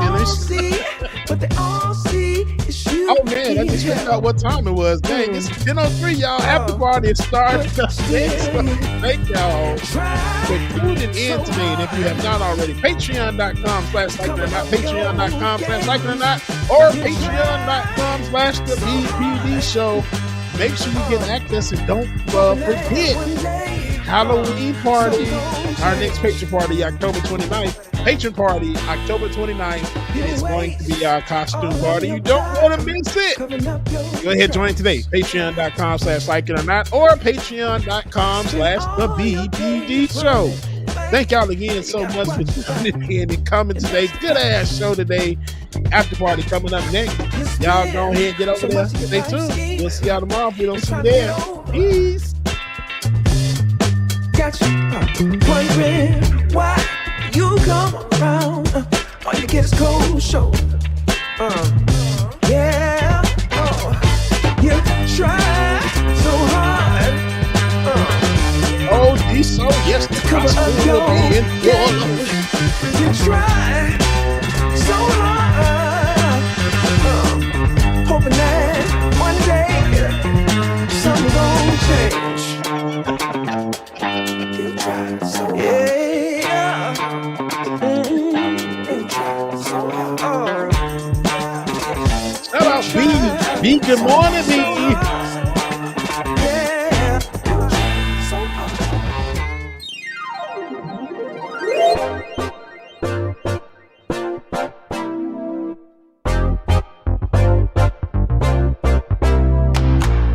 She's got a million things to do today, and you know she's gonna do them.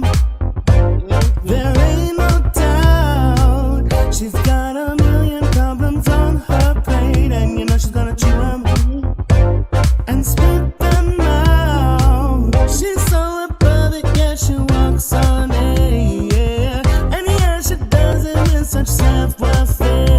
Yeah. Don't matter what is standing in her way, 'cause you know she gets Jacob, you funny. So don't despair. She's got what you want, she's got what you need. You know she's got everything. So boy, don't you cry, leave all your worries behind. Just come to mama. I am impartial Peter Griffin, and he comes up for Black Adam. And let's do a sideways for the Batman trailer. I don't know. I'm on board, but I'm not on board yet. I'm ready to see it, but I'm just like, okay, it better be good. But what I'm really waiting for is the Eternals in a few weeks, and I can't wait. So bend the knee, and if you wanna be a knight, you better prove your loyalty. You better listen to me. She's got what you want. Tiger, what's your dad joke? I'm scared, Tiger. It'd be interesting. Go ahead, Tiger. And then when you can, drop that link for the after party. Just come to mama. Just come to mama. She'll take care of all of your drama. Baby boy, just come to mama. It's Ronnie on the line. Yeah, I know she's stressed, but I gotta say that makes me even more impressed. Cause she juggles it all and does it lovingly. Why did the skeleton get mad at the grave robber? Why, Tiger? Why did the skeleton get mad at the grave robber? Yeah, I love her from every angle, but I don't wanna tell her a thing. Just come to mama. Good morning, Patricia. Just come to mama. She'll take care of all of your drama. He couldn't find his sense of Just humor. come to mama. Come to your mama. Just come to mama. Come on, Terrible. just come to mama. She'll take care of all your drama. Baby boy, just come to mama.